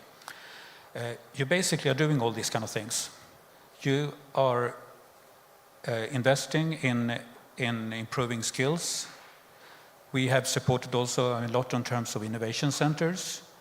You are investing heavily in digital infrastructure and actually making a lot of service for public and for private sector digital. And I looked up the ICT sector in terms of GDP in Sweden, and it's 6%, and Sweden is very proud of that. I also looked up Moldova's, and they actually are 7%. I know the Swedish economy is slightly bigger, but still, so I mean, I think Moldova is on the right track. Thank you very much. And also thank you for highlighting the core pillar that trust is, because as we all know, trust is very hard to earn and most times very easy to lose, especially when it comes to technology. Trust is also very much linked to security and to the fact that uptake of technological development and digital transformation is very much kind of dependent on how much trust the people or the companies or the state has in the process itself. And for Moldova, SMEs are one of the key components of our business environment. So I would like to ask Dumitru, from the EBRD's perspective, and since you guys support a bunch of digital transformation projects for the SMEs, could you maybe share some of your perspective and some of your experiences with this and the priorities that the EBRD has? Thank you. Hello, everyone, and thank you, Irina, for the question. First of all, I would like to mention that digitalization among green economy and inclusion is one of EBRD's top priorities. And in this regard, we do support SMEs, and we do focus on access to finance for SMEs, capacity building, and innovation. We deliver this support through tailored programs for local SMEs and startups that are targeted at helping the businesses overcome the barriers they have on the way to their development. And a few of these, or two of very harsh barriers for SMEs are lack of finance and lack of expertise sometimes. And while many consider investment into material things more important, such as acquisition of equipment and hardware stuff, we do remember that investing into digital tools is also crucial for development of the companies. And sometimes these digital tools help them, not sometimes, but every time, these digital tools help them multiply their business size x2, x3, and they do imply less investments compared to material things. That is why we support the local businesses with technical assistance. We do connect them with local experts and international advisors in this regard in order to grow their businesses efficiently. Thank you very much. And since what I noticed throughout the discussion up until this point is that there is, of course, a bunch of advantages and opportunities that digital transformation brings specifically to the private sector. And also quite a few challenges have been highlighted up, which, I mean, not just challenges would be too harsh a word. For example, the skilled workforce can both be a driver, but also a challenge in terms of achieving it. So I would like to circle back to William and ask you, from your experience with USAID and supporting digital transformation of the private sector, what are some of the challenges that you have encountered, and how does that perhaps sometimes stifle, but also enable collaboration with the private sector? Thank you. Yeah, so we encounter a lot of challenges, but there's always a silver lining in every cloud. So, and some of those challenges would be limited infrastructure in rural areas. I think most of the people in this room understand, or I hope they understand what it's like in a village here in Moldova. Although internet penetration is very high here, we all know that as well. Somewhere in the 90-something percentile, which is fantastic, especially for a developing country. Still, there needs to be a lot more development in infrastructure at that level, at kind of the village and rayon level. That will keep people, in Moldova or in and close and near to their towns.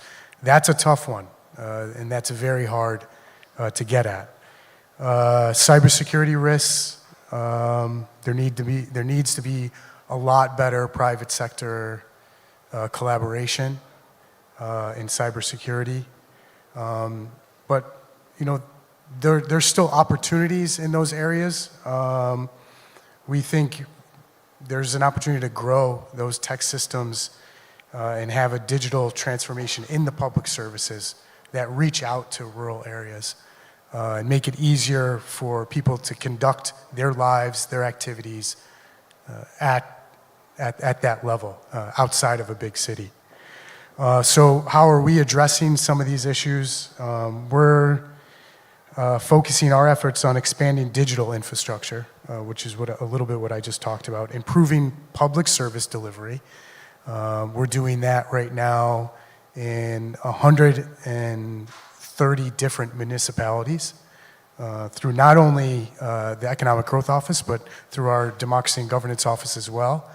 And we're trying to enhance digital skills and also strengthening all the things that go around with it, i.e. and back to things like cybersecurity and having a secure but rights-driven digital environment based on EU values as well. So although these challenges, and they can be significant, I think collaboration with our partners here, the ones you see on this panel, with the government, with the private sector, we can tackle a lot of these things. And I think we're committed to working with, obviously, the Moldovan government. We're bringing in, you can see our commitment to the private sector. Of course, we'll bring as many Googles as we can here. We are American-centric, so I know there are equal and good and better than a lot of times in the European marketplace, but we're also in support of that as well, and we would definitely collaborate to bring those actors into Moldova. So yeah, collaborating with the private sector, we're committed to that. And overall, I think we're just committed to Moldova's economic progress in any way we can see it. And we will, I think, obviously, 2030 or before, tackle most of these issues. Thank you so much for really, it's quite an inspiring pitch that you just gave it right there. And I really would like also to echo that every challenge is actually an opportunity for growth, depending on how you tackle it and how you look at it. And in this sense, Galina, you have showcased quite a few examples of how the IFC is trying to kind of inject digital transformation into the private sector. Is there one specific example that you are incredibly proud of as an organization, or that you have seen to kind of boost the economic growth of the private sector, that you could share with us from your experience?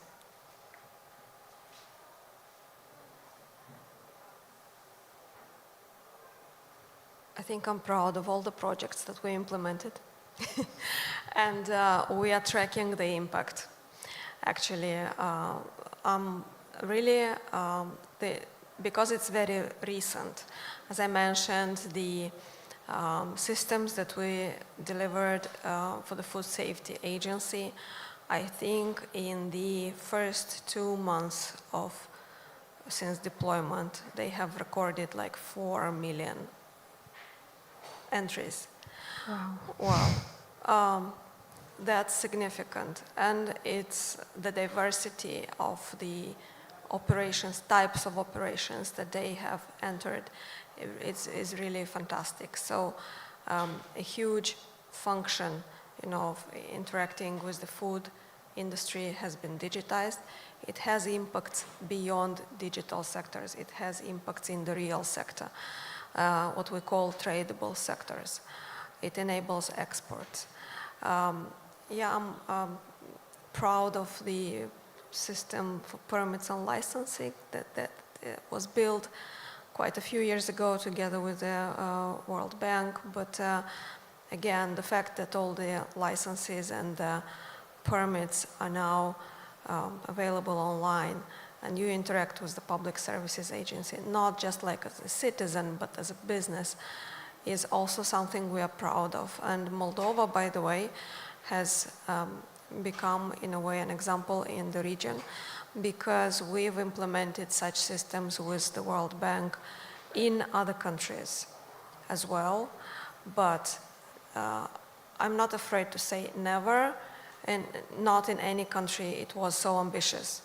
So in some countries we started with 20 permits, we started with 5 agencies, and only in Moldova we were so ambitious to say we will involve all the agencies that issue permits and licenses, and we will cover all permits and licenses. It's also important to have the government on board. I think after the system went live, Moldova was invited to many IT forums, government technology forums in Eurasia. So bigger geography than just our region, to show experience how they did it, to share lessons learned. I think this is something Moldova can be proud of. Moldova can export experience, knowledge, government technology. So it's something that we can all be proud of. Thank you very much. Actually, after what you've just said, I'm kind of thinking, the first thing that popped into my head is that Moldova is not just a country with a big heart, but it's also a country with a big ambition and with big projects that are actually getting implemented. So thank you so much for highlighting this also. And since up until this point, we've mainly focused on how digital transformation impacts the private sector, since this is also the theme of our event today. Well, we cannot look at the private sector as living separately from the entire societal ecosystem where the public sector is also a big part of. And here I would like to circle back to Maria and ask you from the perspective of, from your perspective really, what would you say digital transformation does to healthcare, to education, to medical services in terms of healthcare? How, from the perspectives of your organization, what are the strategies that you apply in terms of digital transformation to those satellite areas that digital transformation also impacts?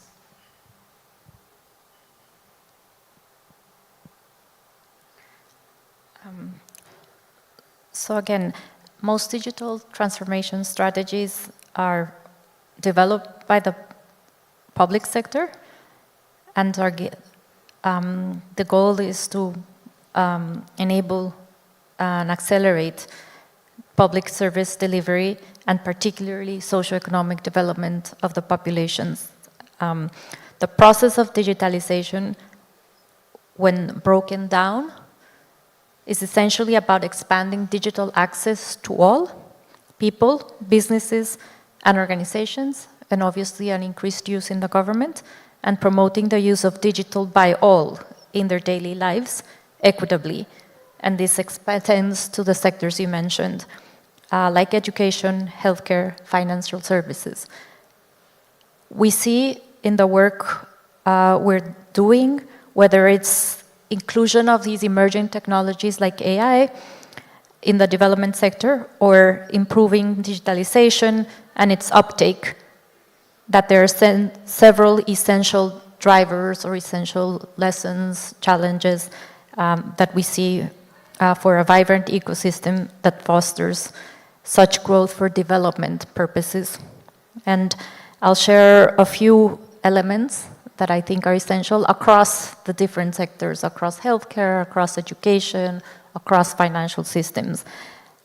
One of these, Galina has also mentioned, as an institution, as a One World Bank group, we are collaborating more and more internally to work the private sector and the public sector parts of the institution, because we do believe that governments benefit from encouraging the private investment to be able to scale up and implement digital transformation across sectors. This includes research and development. This includes spurring innovation in trustworthy digital technologies, including AI. In many cases, we've seen that the private sector may not adequately invest in some long-term digitalization goals that benefit all the populations and benefit and ensure inclusive growth. Therefore, the government needs to invest or provide some type of incentive for more patient investments from the private sector, and also to ensure funding gaps. So that's one thing that we see, this collaboration and this ability of the government and the private sector to work together. There's also the government as a customer to catalyze economics-wide growth, rapidly digitalizing the government's activities, the government's adoption of digital technologies and innovation solutions also creates substantial demand in the private sector that can be anchor sort of investments or anchor clients for development of many solutions and technologies that later lead to wider digital transformation and improved data use across the economy. We see also, as Galina has mentioned, ensuring the legal and the regulatory ecosystem, making sure that there's a robust legal regulatory frameworks to drive digitalization, to promote the use of data-driven solutions, to make sure that we have in place enabled safeguards. We've talked about cybersecurity, about data governance. All of these as also backbone for emerging technologies, particularly what we've discussed today around AI. We have seen also that it's very important to have citizen centricity.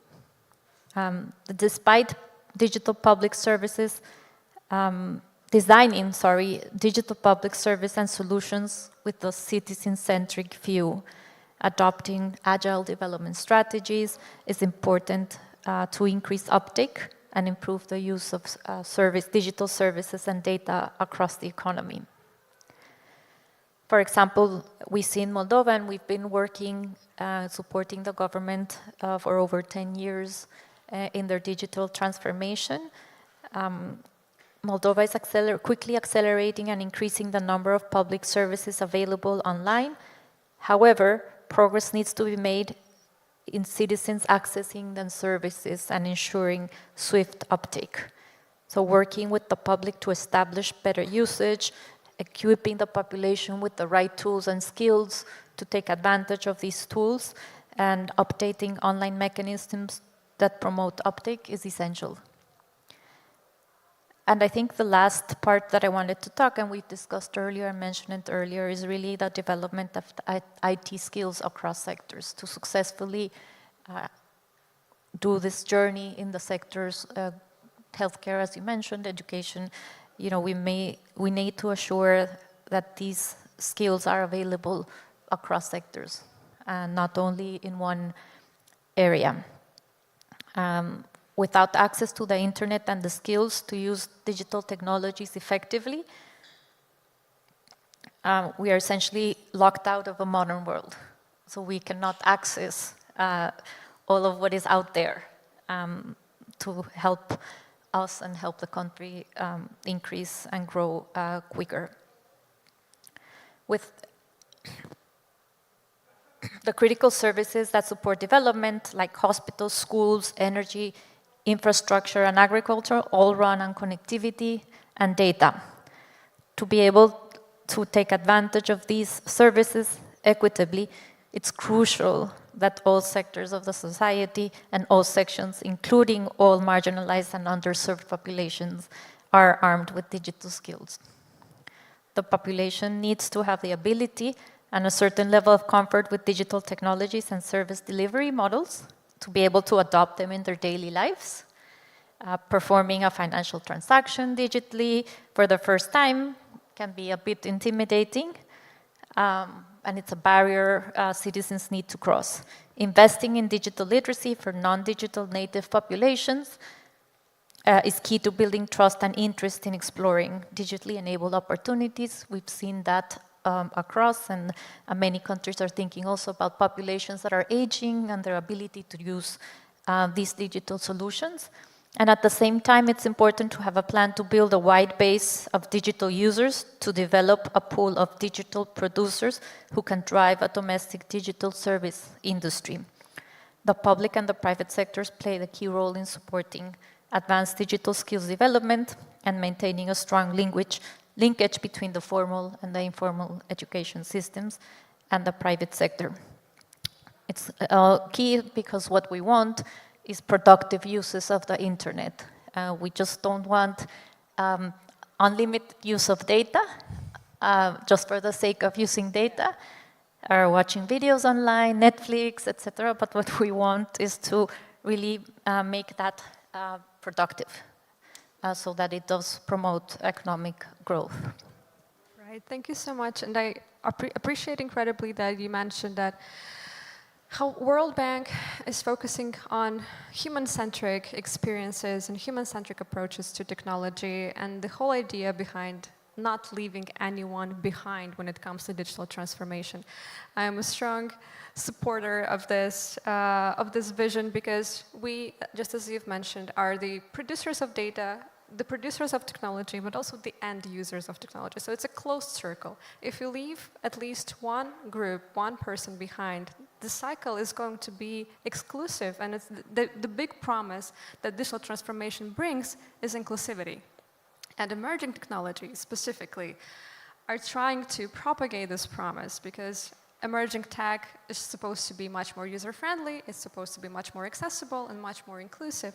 And here I would like to ask Thomas, from the Sweden's perspective, how do you see that emerging technologies such as artificial intelligence and ChatGPT, as you've mentioned before, for example, and the technologies such as 5G could be used to enhance growth and to enhance the development of the region and also the Republic of Moldova? Yeah, I attended an event here in Chisinau, I think a year ago, and one of the panelists said that the 5G is not about watching cat videos. We have to actually look a bit further what actually this new technology can be used. Because as I understand it, 5G, we don't really need that for the usual stuff we do on our phones, watching Netflix or Facebook. It's about the whole thing actually how the interconnectivity, how we actually use this on the next level to let actually different tools communicate to each other and actually make a lot of areas on our economy more efficient. And I think you partly, Irina, answered yourself now. You talk about inclusiveness.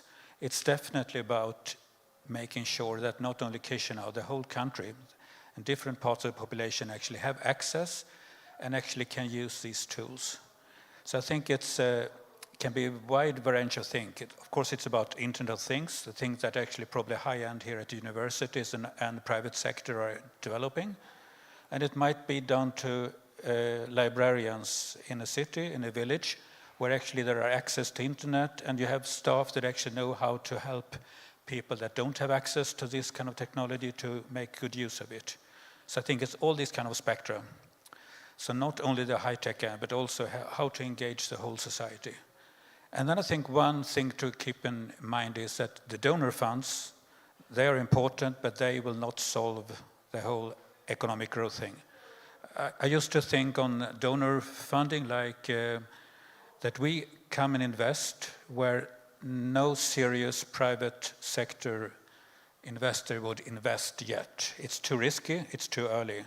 So what I hope we do is we create this sort of platform for the public sector, for the private sector to build on actually where actually they can continue to grow. So I think that is our task in that sense, to make as much as possible the access, the inclusiveness of using new digital tools.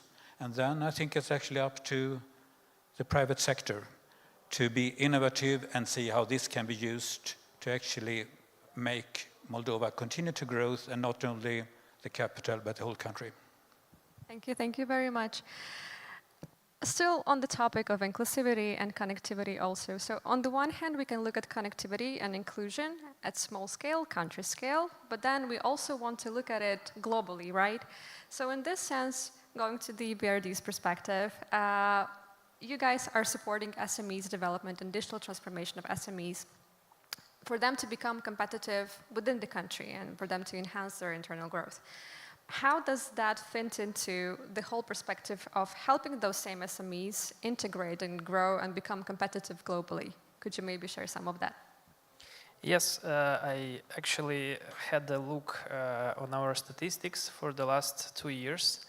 Among all the projects all the SMEs that were supported through grants in technical advice,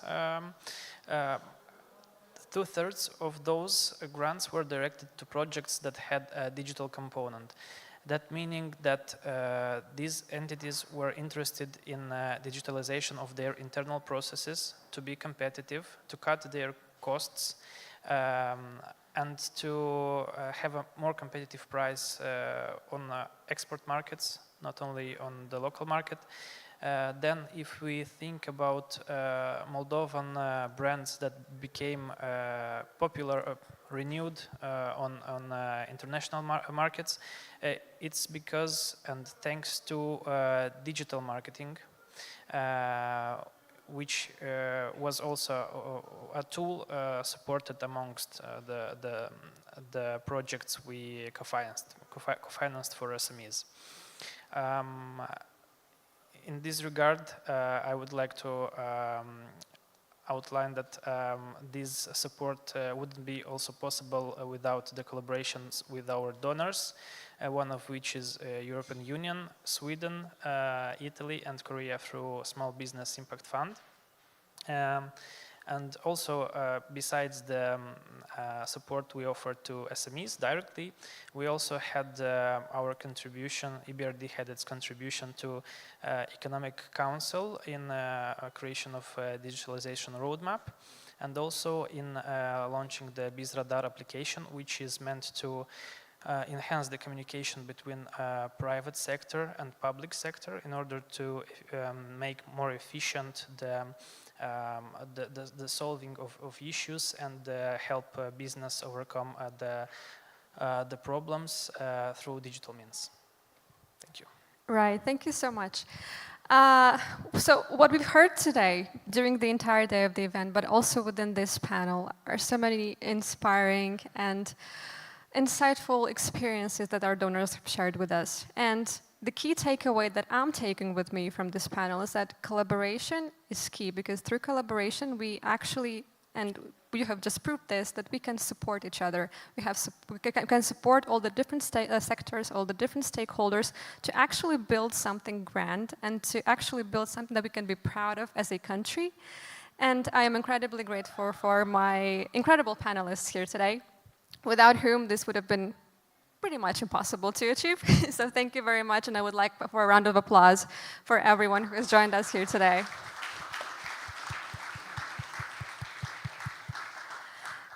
and also to applaud the public who have stayed with us until 6 o'clock. So we are the champions of the event today. And giving over to Anna. Thank you. Thank you, Irina, and thank you for all the panelists. On this note, I think we have had a lot of nice conversations today and panels.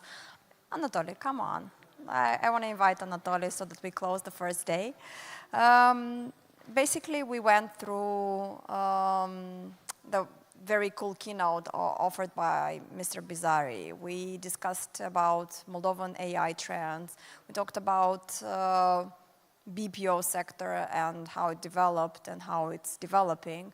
And of course, donor organizations supporting digitalization in the Eurasia area.